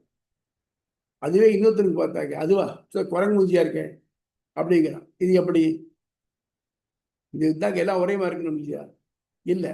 ஆக மொத்தம் ஆத்மாக்களுக்கு தனித்தனியாக டிசிஷன் மேக்கிங் தன்மை இருக்கு. அது எதனால பார்க்கறது? கண்ணால பார்த்து சொல்றது. இந்த கண்ணுங்கிறது அறிவற்றது, ஆனாலும் ஆத்மாவெல்லாம் அது செயல்படுறது. ஆக கண் வந்து தானா செயல்படலை, ஆத்மாவால் செயல்படுறது. நீ சொல்ற மூல பிரகிருதி அது தான் செயல்படுறது, ஆத்மா செயல்படலன்னு சொல்றது தப்பு. அதனால நீ சொல்ற கருத்துகள் உனக்கே ஒத்து வராம போறது பார் அப்படிங்கிற. ஆகவே எவ்விதத்திலும் உயிரல் பண்டமான பிரதானம் உலகை படத்தில் இருந்து இயலாது. ஆனா இப்போ இவர் சொல்லி முடிச்சுட்டார். முடிச்ச உடனே அவங்க மற்ற பேர் ஆரம்பிக்கிறாங்க பாரு, மற்ற வேதாந்திகள். அதில் அத்வைதி சாங்கியரின் கருத்துக்கு அத்வைதிகள் கூறும் மறுப்பு. சாங்கியர் கூறும் பிரதானம் மெய் என்பதும் ஆத்மாக்கள் பல என்பதும் இல்லவே இல்லை. ஒரே அடி ஐயா, பிரதானம் புருஷன் பிரதானமே இல்லை, அப்புறம் எங்க உலகம் வருது? நாங்க இருக்கிறது ஒன்னே ஒண்ணுதான், பிரம்மம் மட்டும்தான் இருக்குங்கிறோம். அப்படி இருக்கச்சு நீ வந்து என்ன உலகம் வந்தது அதை இது படிச்சு பிரதானம் படிச்சுன்னு சொல்றீங்க, பிரதானமே இல்லைங்கிறச்சு அப்புறம் எப்படி இது வந்திருக்கும் சொல்ற இல்லையா? அடிங்கிறதுக்கு ஆம்படியால காணும். பிள்ளை பேர் கோபாலகிருஷ்ணன் தானே, எப்படி வர முடியும்? ஆத்மா ஒன்றே, அது அவித்தியின் தாக்கத்தால் அறிவிழந்து இல்லாத உலகை உள்ளது போல் காண்கிறது. ஆகவே சாங்கியர்களுக்கு முழுதுமாய் தள்ளத்தக்கது. அவ ஆர்கியூ பண்ணி இப்படி சொல்ற. அத்வைதியின் இந்த மறுப்புக்கு ராமானுஜர் விளக்கம் அவளையும் சேர்த்து சொல்றாரு ராமானுஜர். ஏன் நீ சொல்றது தப்பியா? அவன் சொல்ற மாதிரி வேறு நீ சொல்ற, அவன் சொல்றது தப்பா இருக்கு, அதுக்கு நீ சொல்ற பதிலும் தப்பா இருக்கு. சாங்கியர்களுக்கும் அத்வைதிகளுக்கும் உள்ள வேறுபாடு உயிரல் பண்டம் உண்டு என்பதும் பரமாத்மா தவிர்த்த வேறொன்றும் இல்லை என்பது மட்டுமே. ஆகவே சாங்கியர்கள் கருத்துக்கள் போல் இதுவும் தள்ளத்தக்கது. இதற்கான காரணங்கள் காணும் உலக அவித்யா உண்மையோ உண்மையற்றதோ அல்ல என்று அது எத்தகையது. நான் பார்க்குற பொருள் உண்மை இல்லைன்னாக்க அது எப்படி என்னது? இன்னும் உண்மையா இருக்கணும், இல்லை உண்மையற்றதா இருக்கணும். உண்மைன்னு சொன்னேன்னாக்க மித்த பொருள் உண்டுன்னு அர்த்தம். இல்லை உண்மை அற்றது அப்படின்னு சொன்னேன்னாக்க இதனால நான் பண்ற கர்மா வினை அடுத்த பிறப்பு இதெல்லாம் வரக்கூடாது. அது எப்படி வருது? உலகு பொய்ன்னு சொல்லியாச்சு. அப்போ என்ன பண்ணினா என்ன பண்ணணும்? நான் பொய்யா பண்ணுறது. இந்த சின்ன குழந்தைகள்லாம் இந்த இந்த சாதம் அடிச்சிருக்கேன், இந்த இதில் கறிமுதல் பண்ணியிருக்கேன் அப்படிங்கிறதுனாக்க அது பொய்கிறது தான் தெரியுது. அதே மாதிரி இவனுக்கு ஒரு ஆத்மாவுக்கு நான் பண்ணினேன், இவன் தொடர்ச்சி பின்னால் இருக்கு, அடுத்த ஜென்மத்தில் அனுபவிக்கணும், எப்படி வரும்? உலகம்தான் பொய்யாச்சு, அப்புறம் எப்படி வரும் தொடர்ந்து? இப்படிப்பட்ட ஒன்று என்றும் உள்ள விகாரமற்ற தன்வழி படைத்த பிரம்மத்தை ஏறிட இயலுமா? அதான் அடுத்த கேள்வி. பிரம்மங்கிறது இயல்பாகவே ஞானமே ஆனதுன்னாக்க அதில் அவித்தியைங்கிறது எப்படி வர முடியும்? சூரியன்ல போய் ஒரு பறவை கூடு கட்டி இருக்குன்னு சொன்னா எப்படி முடியும்? அதுவும் அது பிரம்ம ஜானத்தாய் நீங்க வேண்டும். ஸோ இந்த ஆத்மாவுக்கு பிரம்ம ஜானம் வந்தால் தான் முக்தி கிடைக்கும். ஆத்மா யாரு? அது முக்தினா என்ன? பிரம்ம ஜானம்னா என்ன? பிரம்ம ஞானமாகவே இருக்கு, அது மயங்கத்தான் இப்போ ஆத்மாவாக இருக்குன்னு சொன்னேன்னாக்க அப்புறம் ஏன் சார் தானா போய் வந்து மாட்டிக்குவாங்க, அப்புறம் அது வெளிவரத்து திண்டாடுவானே, அது பாசிபிள் அது? ஆகவே இக்கருத்து பொருந்தாமை என்பது எல்லை நிலமாகிறது. மறுக்கப்பட வேண்டிய மத கருத்துக்கள் பல இருப்பினும் முதலில் கபில மரத்தை சாங்கியத்தை சூத்திரக்காரர் ஏன் எடுத்துக்கொள்கிறார் எனில் மற்ற எல்லா மதங்களையும் விட இதன் நிறுவனரான கபிலர் பலராலும் போற்றப்படுபவர். ஸ்ரீமன் நாராயணன் ஒரு அவதாரமாகவே கருதப்படுபவர். என்னாக்க to see use to believe இப்போ எல்லாரும் சொல்றான். கண்ணால பார்த்தவரையும் ஒத்துக்க மாட்டேன். யாராவது ஒருத்தர் என்னுடைய ஹார்ட்டை நான் பார்த்துருக்கேன் அதனால நான் ஒத்துக்குவேன் அப்படின்னாக்க இல்லை, உணரத்தான் முடியும். கடவுளையும் உணரத்தான் முடியும், பார்க்க முடியாது. எனக்கு ஹார்ட் இருக்கு, லங்ஸ் இருக்குன்னாக்க உணரத்தான் முடியுமே தவிர்த்து முடியாது. ஓப்பன் ஹார்ட் சர்ஜரி பண்ணி ஹார்ட் ரீப்ளேஸ்மெண்ட் பண்ணாலும் கூட நீங்க மேகத்தில் வந்து உங்களுடைய ஹார்ட்டை நீங்க பார்க்க முடியாது. ஆனால் ஹார்ட் இல்லைன்னு சொல்ல முடியுமா? இக்கருத்தில் வேத வாக்கியம் துணை கொண்டு நிறுவ முற்படுவார். ஆகவே வேதத்தை நம்பிக்கொள்ளவர்கள் வழியை கடைபிடித்தல் தகாது என்பதற்காகவும் வேதத்திற்கு முரணாக கூறுபவர் திருமாலே ஆகினும் அது தவறுதான் என்பதற்காக இந்த முதலில் எடுத்துக்கொண்டிருக்கார். ஏன் எத்தனையோ இருக்க சாங்கியத்தை மூலம் எடுத்துக்காருனாக்க பகவானே சொன்னாலும் நெற்றிக்கண்ணை காட்டினாலும் குற்றமே குற்றம், குற்றம் குற்றம்தான் அப்படிங்கிற மாதிரி நீ சொன்னார் பகவானே இருக்கட்டும் கபிலர். ஆனால் அவர் சொன்ன தப்பு தான். இதில் 2-3 கான்ட்ரவர்சிஸ் இருக்கு. இந்த கபிலர்ங்கிறவர் இப்போ இந்த சொல்லக்கூடிய கபிலர் ஸ்ரீபாகவத்தில் கபிலரான்னு தெரியல. ஸ்ரீபாகவத்தில் கபிலர் ஞானத்தை சொல்றேன்னு சொல்லியிருக்கார். ஆனால் இந்த கபிலர் வந்து பிரம்மம் இல்லைங்கிறார், அவர் பிரம்மம் உண்டுங்கிறார். ஆகவே அந்த கபிலர் தானா இல்லை வேற கபிலரா? வேணா நம்ம தமிழில் பார்த்தீங்கன்னாக்க இந்த ஔவையார் அப்படின்னு சொல்ல முடியா? இந்த ஔவையாருங்கிறதுல 2-3 பேர் இதுக்காக தெரியுது. நம்ம சங்க காலத்தில் இருந்த ஔவையார் வேற, புறநானூற்றெல்லாம் பாடியிருக்க ஔவையார் வேற, நடுவில் இடைக்காலத்தில் ஔவையார் இருந்திருக்குதா தெரியுது. அப்புறம் ரொம்ப பின்னால் லேட்டர் ஸ்டேஜில் ஔவையார் இருந்திருக்கு. இந்த இதெல்லாம் பண்ணிருக்கா பாருங்க, ஆத்திச்சூடி கொன்றை இதெல்லாம் பண்ணியிருக்காங்க இல்லையா, அதனால வேறையா தெரியுது. ஆகவே பேர் ஒத்துமை இருக்கிறதுனால இவர் தான் அவரான்னு சொல்ல முடியாது. ஆனால் அப்படியே இருந்தாலும் பகவானே வந்து இது சொன்னாலும் நம்ம அதை ஒத்துக்கிறது இல்லை. நம்ம கான்செப்ட் படி புத்தன் ஒரு அவதாரம் தான், பெருமாளுடைய அவதாரம் தான். ஆனாலும் புத்தன் சொத்தை முழுக்க தலையிடுறோம் நம்ம. ஏன்? நான் அது வேதத்துக்கு புறம்பா இருக்கு. யார் வேதத்தை ஒத்துக்கலையோ அவள் தான் நாஸ்திகர்கள். பகவான் ஒத்துக்காதவா இல்லை, வேதத்தை ஒத்துக்காத நாஸ்திகர்கள். வேதத்துக்கு முரணாக கூறும்போது திருமாலே ஆயினும் அது தவறுதான் என்பதற்காக இந்த முதலில் எடுத்துக்கொண்டிருக்கிறார். இக்களத்தால் நிறுவப்படும் கொள்கை உலகின் காரணம் உயிருள்ள பண்டமே அறிவற்ற பிரதானம் செயல்படுத்தி கிடையாது. உயிர் பண்டங்களுக்கு மேற்பட்ட பிரம்மம் என்பதே அவைகளுக்குள் புகுந்து அவைகளை செயல்பட வைக்கிறது. வேத கருத்துக்களை மாற்றும் உரிமை கடவுளுக்கும் இல்லை என்பவர்கள் நிறுவப்படுகின்றன. ஆகினும் இவள் பொருட்காரணவாதிய அசத்து ஒண்ணுமே இருந்து உலகம் வந்து சொல்ற விட அட்லீஸ்ட் ஏதோ ஒரு பொருள் இருந்து வந்துருக்கிறான் இல்லையா, அந்த அளவுக்கு இவனை ஒத்துக்கலாம். பொருட்காரணவாதி சத்காரியவாதிகள் அவர்கள் இந்த கொள்கைகளை நல்ல பகுதியான 25 தத்துவங்கள் ஒப்புக்கொள்ளப்படுகின்றன. எம்பெருமானார் பண்ண நல்லதுதான். ஒவ்வொரு இதுலையும் மத கருத்துக்களிலும் எதெல்லாம் நல்லது இருக்கோ அதெல்லாத்தையும் அக்செப்ட் பண்ணிட்டு இருக்காரு. எது தவறா இருக்கோ அதுக்கு தள்ளி இருக்கேன். ஆக மொத்தம் எல்லா மொத்தம் நல்லதெல்லாம் வச்சிங்கனாக்க அது குவிண்டசன்ஸ், அந்த அந்த எல்லாத்துக்கும் ஜஸ்ட் வந்து இது வந்துடும். கபிலர் திருமால் அவதாரமா பல கபிலர்களை பற்றி குறிப்பிருப்பதால் இங்கே குறிப்பிடப்படும் கபிலர் திருமால் அவதாரமா அல்லது வேறொருவரா என்பது ஆராயத்தக்கது. புரியுதா? சொல்லுங்க. இதாக்க இதுல அபிப்பிராய பேதங்கள், சந்தேகங்கள் சொல்லுங்க. இந்த சாங்கியத்தை வந்து இப்படி மறுத்திருக்காரு இல்லையா? நான் பகவத்கீதையில ஒரு சாங்கிய யோகனே வருது, அது வேறயா? சாங்கியத்துக்கு ரெண்டு அர்த்தம். சங்கியா, சங்கியான எண்ணு 24 25 சொல்ற இந்த சங்கியனால சாங்கியம் அதுக்கு பேர் ஒண்ணு. இன்னொன்னு சாங்கியம் தான் மெய்யறிவுன்னு ஒண்ணு. அதுதான் இந்த சாங்கிய யோகம் ரெண்டும் சினானிமஸா வருது. இங்க சொல்ற சாங்கியம்ங்கிறதும் இல்ல நான் சொல்றதான் உண்மை நான் சொல்றான். எது ரெண்டு தான் இருக்கு, எது பிரதானம் புருஷன் தான் இருக்கு, வேற கிடையாது அவ சொல்றா. அதனால சாங்கியன்னு பேர் வச்சுருக்கா. புரியுதா? அதனால சாங்கிய யோகம் சொல்றது என்னன்னாக்க உடம்பு வேற உயிர் வேற. முதல்ல சொன்னாதான் அது வந்து அதுல முதல் அத்தியாயம் அதுதான் சொல்றது. பகவத்கீதையில பிலாசிய சொல்ற முதல் அத்தியாயத்துல சாங்கிய யோகம் தான் வருது. அர்ஜுன விஷாத யோகம் அப்புறம் சாங்கிய யோகமா வருது. புரியுதா? வேற அது வந்து இது கிடையாது. இது மாதிரி சொல்லல அந்த சாங்கிய யோகம் பகவத்கீதையில. இந்த சாங்கிய சம்மந்தமே இல்லை. அது என்ன சொல்றாருன்னாக்க பெருமாள் என்ன சொல்றாரு, நீ என்ன பண்ற, நீ வந்து பீஷ்மரை கொல்லணுங்கிற, துரோணரை கொல்றங்க கொள்ளுங்கிறியா? இல்லை. நீ முன்னால் இருக்கிற பீஷ்மரும் இல்லை, துரோணரும் இல்லை. இதெல்லாம் வெறும் உடம்பு தான். நீ கொல்லாட்டாலும் அது உடம்பு அழியத்தான் போகிறது. ஆத்மா அழியவே போறதில்லை. நீ அதுக்காக ஏன் இது அழிக்கிறதுக்கு ஏன் நீ வருத்தப்படுற? சரி, நீ மேல அம்பு போட்டு கொல்லாம இருக்குன்னு வச்சுக்கோ, இப்போ சாகாம இருக்க போறால, அதனால ஏன் பண்ற? நீ பண்றது நியாயமா இருக்கிறதுனால நீ பண்ணு அப்படிங்கிறாங்க. உடம்பு வேற உயிர் வேற, இது வேற தனியா சொல்றதா சாங்கிய யோகம் என்று பகுத்தறியும் தன்மைக்குள்ள சாங்கியம் சொல்லப்போனா பகுத்தறியும் தன்மை சாங்கியம் சொல்றது.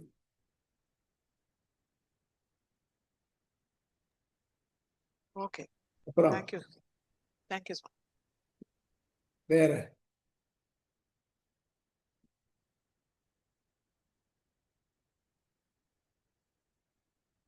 ஜமீலா, உங்களுக்கு எல்லாம் புரியுதுல? சந்தேகம் இருக்கா?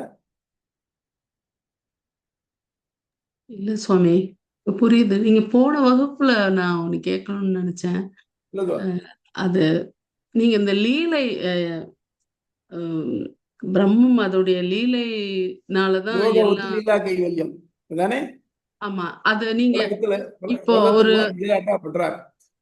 இல்ல ஒரு எக்ஸாம்பிள் நீங்க சொன்னீங்க. இந்த மாதிரி குழந்தைங்க வந்து மணல் வீடு கட்டி விளையாடுறாங்க, அதுக்கப்புறம் அவங்களே கலைச்சிட்டு இருந்தாலும் அந்த மாதிரி ஒரு பண்ணும்போது அவங்களுக்கு ஒரு சந்தோஷம் கிடைக்குது இல்லையா? அப்ப அது ஒரு பலன் தானே. அது இப்போ அந்த கட்டும்போது ஒரு சந்தோஷம், அதை இடிக்கும் போது ஒரு சந்தோஷம் தான். அவங்க அதுல குதிச்சு ஆடுவாங்க. சோ அதே தானே நீங்க லீலை அதுல நீங்க என்ன சொன்னீங்கன்னா, அது மாதிரி எந்த இதுவும் கிடையாது. ஜெனரலா பொதுவா படைக்கிறாரு. ஆனா மனிதர்கள் தான் அவங்க வந்து அந்த நன்மை தீமை இந்த இன்பம் துன்பம் எல்லாத்தையும் உருவாக்கிறாங்க அவங்களோட இதனால நீங்க சொன்னீங்க. இப்போ இந்த படைக்கிறதுன்ற ஒரு நிறைவு இருக்குல்ல, அழிக்கிறதுன்ற அந்த ஒரு அதுக்கு என்ன சொல்வீங்க நீங்க?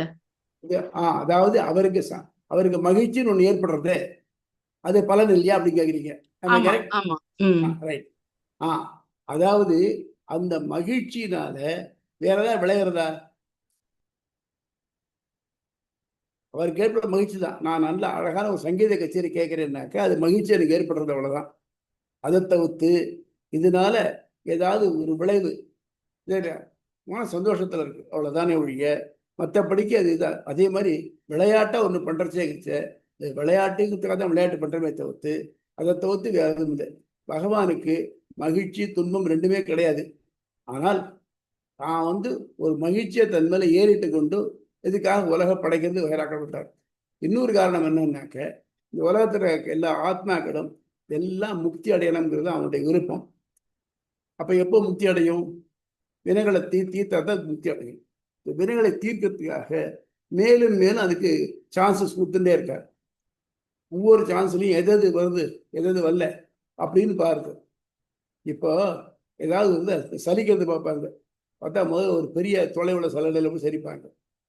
அதில் இதெல்லாம் விழுந்துடும். அதுக்கப்புறம் அப்படி இப்போ கிண்டைக்கு சிரிச்சதா கடைசியில் ரொம்ப பொடியா கண் உள்ள செல்லும் சரிப்பாங்க. அந்த மாதிரி அவன் ஒவ்வொரு தடவை சரிச்சு எடுத்துட்டு இருக்கான். எதுக்காக? அந்த கடைசியில் நல்லது வருது பாருங்க, அது எடுக்கணுங்கிறதுக்காக பண்றான். நம்ம எல்லாரையும் காப்பாற்றணும், இந்த உலகத்துல எல்லாருமே மோட்சம் போகணும் அப்படிங்கிறது அவனுக்கு நோக்கம். அதுக்காக உலகத்தை படைக்கிறான். ஆனா இந்த ஏற்ற வர்த்தங்கள்லாம் அவளுடைய கர்மத்துக்கு ஏற்ற மாதிரி பண்றான். அப்போ இந்த உலகத்தை படைச்சா தானே இதை பண்ண முடியும். அப்போ இந்த உலகத்தை படைப்பானே பேசாமல் வந்துருப்பாங்க, அது கட்டு போட்டுமே அப்படின்னு. இல்லை இந்த உலகத்தை படைக்கிறதுனால ஒரு விளையாட்டா பண்றேன், அதான் வந்தா வந்துட்டு போட்டோம் அப்படின்னு பண்றேன். எஸ் சுவாமி. இப்போ நீங்க வந்து போன தடவை சொன்னீங்க. இப்போ மத்த இந்த சாங்கியர்கள் இவங்க எல்லாருமே வந்து அவங்களுக்கு தெரிஞ்ச ஒரு இந்த உலகத்துல இருக்கத வச்சு அவங்க ஒரு அத பத்தி ஒரு தர்க்கம் பண்றாங்க அப்படின்னு. இப்ப வேதம்னு நம்ம இப்போ ராமானுஜர் வேதத்த அடிப்படையா வச்சு சொன்னாலும், இப்ப வேதமும் இந்த உலகத்துல தோன்றுனது தானே. இந்த உலகத்துல இருக்க விஷயங்கள வச்சு தானே அதுவும் சொல்லுது. இப்ப அத நீங்க எப்படி ஆமா. அப்ப எப்படி மத்த சாங்கியர்கள் மத்தவங்களும் அவங்களுக்கு தெரிஞ்ச இத வச்சுதான் சொல்றாங்க. இப்ப வேதம் மட்டும் வேற இல்லாத இந்த உலகத்துல இல்லாத விஷயத்த ஏதாவது சொல்லுதா? அதுவும் அதே தானே சொல்லுது. அதாவது வேதம்ங்கிறது இந்த உலகம் தோன்றதுக்கு முன்னாலேயும் இருந்தது, உலகம் அழிஞ்ச பிறகு இருக்கக்கூடியது. இந்த சாங்கிய கருத்துக்கள்லாம் வேதம் தோன்றதுக்கு முன்னாலே இருந்ததில்லை, பின்னாலே இருக்க போறது இல்லை. அதாவது ஒரு விஷயத்தை தெரிஞ்சுக்கணும்னாக்க ஒன்று நம்ம நேர பார்க்கணும். ஃபஸ்ட்டு சூத்திரம் தொடர்ச்சியாக பார்த்தோம்.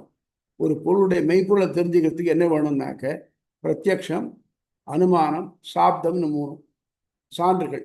பிரத்யக்ஷம்னா நான் நேர பார்த்து தெரிஞ்சுக்கிறது. இது கசப்பாக இருக்கு, நான் சாப்பிட்டு பார்த்து தெரிஞ்சுக்கிறேன்.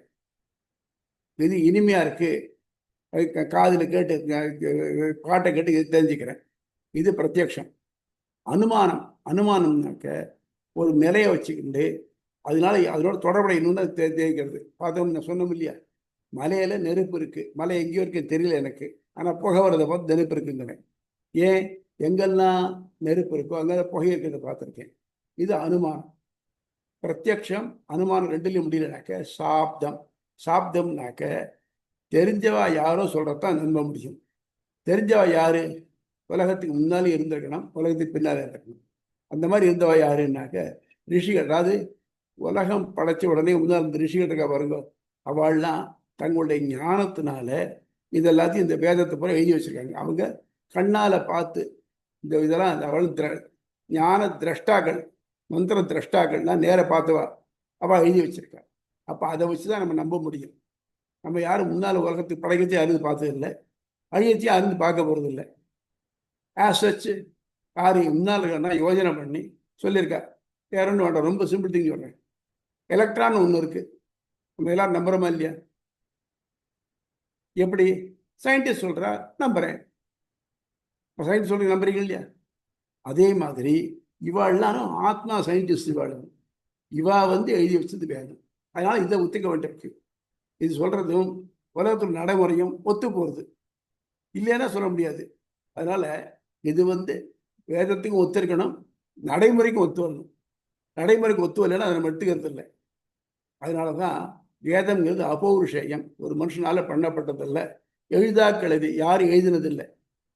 எத்தனையோ ரிஷிகள் சொன்னது அதெல்லாம் தொகுத்து வச்சிருக்காள். இதை ஒத்து அதை வந்து இன்னார் எழுதினா. இன்னைக்கும் ஸ்கிரிப்ட் கிடையாது, இதுக்கு எழுதாக்களை வெந்த பேரு.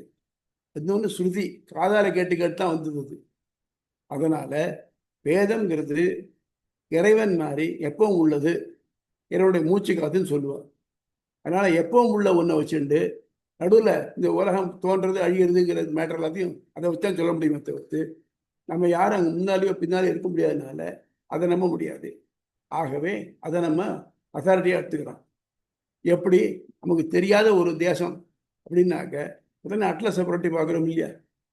இந்த அட்லஸை பிரிண்ட் பண்ணவர் தெரியுமானு தெரியாது, அவர் கார்டோகிராஃபி பண்ணவர் தெரியாது. அவரோ சொன்னது எல்லாத்தையும் தொகுத்து தான் நமக்கு இதாக வருது. அந்த மாதிரி நம்ம ஆப்த வாக்கியம் நல்லோர்கள் நமக்காக சொன்னது, நம்முடைய நோக்கம் நன்னா இருக்கணும்ங்கிறதுக்காக சொன்னது. இப்போ எத்தனை பெரியவான்னு சொல்கிறோம். நீங்கள் தமிழில் 11 கீழ்கணக்கு நூல்கள் 18 இருக்கு. அதில் பார்த்தீங்கன்னாக்க 11 நூல்கள் நமக்கு நல்வழியை மட்டும்தான் சொல்றது. அப்போ என்ன ஆகுது? அந்த கால தமிழர்கள்லாம் அயோக்கியர்களாக தான் அர்த்தமா? இல்லை, அவர்கள் மனிதர்கள்லாம் தப்பு பண்ணுறதுக்கு வாய்ப்பு உள்ளவர்கள். அந்த வாய்ப்பு வரப்படாது, வாய்ப்பு வந்தாலும் தாண்டின்னு போனோம் அப்படிங்கிறதுக்காக வளர் எழுதி வச்சிருக்காங்க. பஸ்ஸில் ஏறச்சு சொல்கிறான் பிக் பாக்கெட்டுகள் ஜாக்கிரதைன்னு. பஸ்ஸில் இருக்க பிக் பாக்கெட்னு அர்த்தமா? இல்லையே. அது மாதிரி நமக்கு நன்மை பண்ணணுங்கிறது எண்ணத்துக்காக இந்த ரிஷிகள் எல்லாம் இந்த வேத மந்திரங்களை கண்ணால் பார்த்து அவள் வாயால் சொல்லி அவளுடைய சிஷ்யர்களாக பிற்காலத்தில் எழுதப்பட்டது. வேதமதி எழுத்து வந்ததுன்னு பார்த்தீங்கன்னாக்க கிட்டத்தட்ட ஒரு 1000-1500 வருஷத்துக்கு தான் எழுத்துல வந்திருக்கும். அது மட்டும் அது ஆயாதான் கேட்கப்பட்டு வந்தது. புரியுதுதாமா? புரியுது. வேற சந்தேகங்கள்? இன்னைக்கு வெற்றி வெல்ல போட்டிருக்கு இன்னைக்கு. சரிம்மா, இதை முடிச்சுக்கலாமா? ஆழ்வார் எம்பெருமானார் ஜியர் திருவள்ளுவே சரணம், ஆச்சாரியன் திருவள்ளுவே சரணம். திருவடிகளே சார். தஸ்மை ராமானுஜாரியாய நம பரம யோகினே ஸ்மிருதி ஸ்மிருதி சூத்ராணாம் அந்தர்ஜ்வரம் அசீசம். சீசமத்.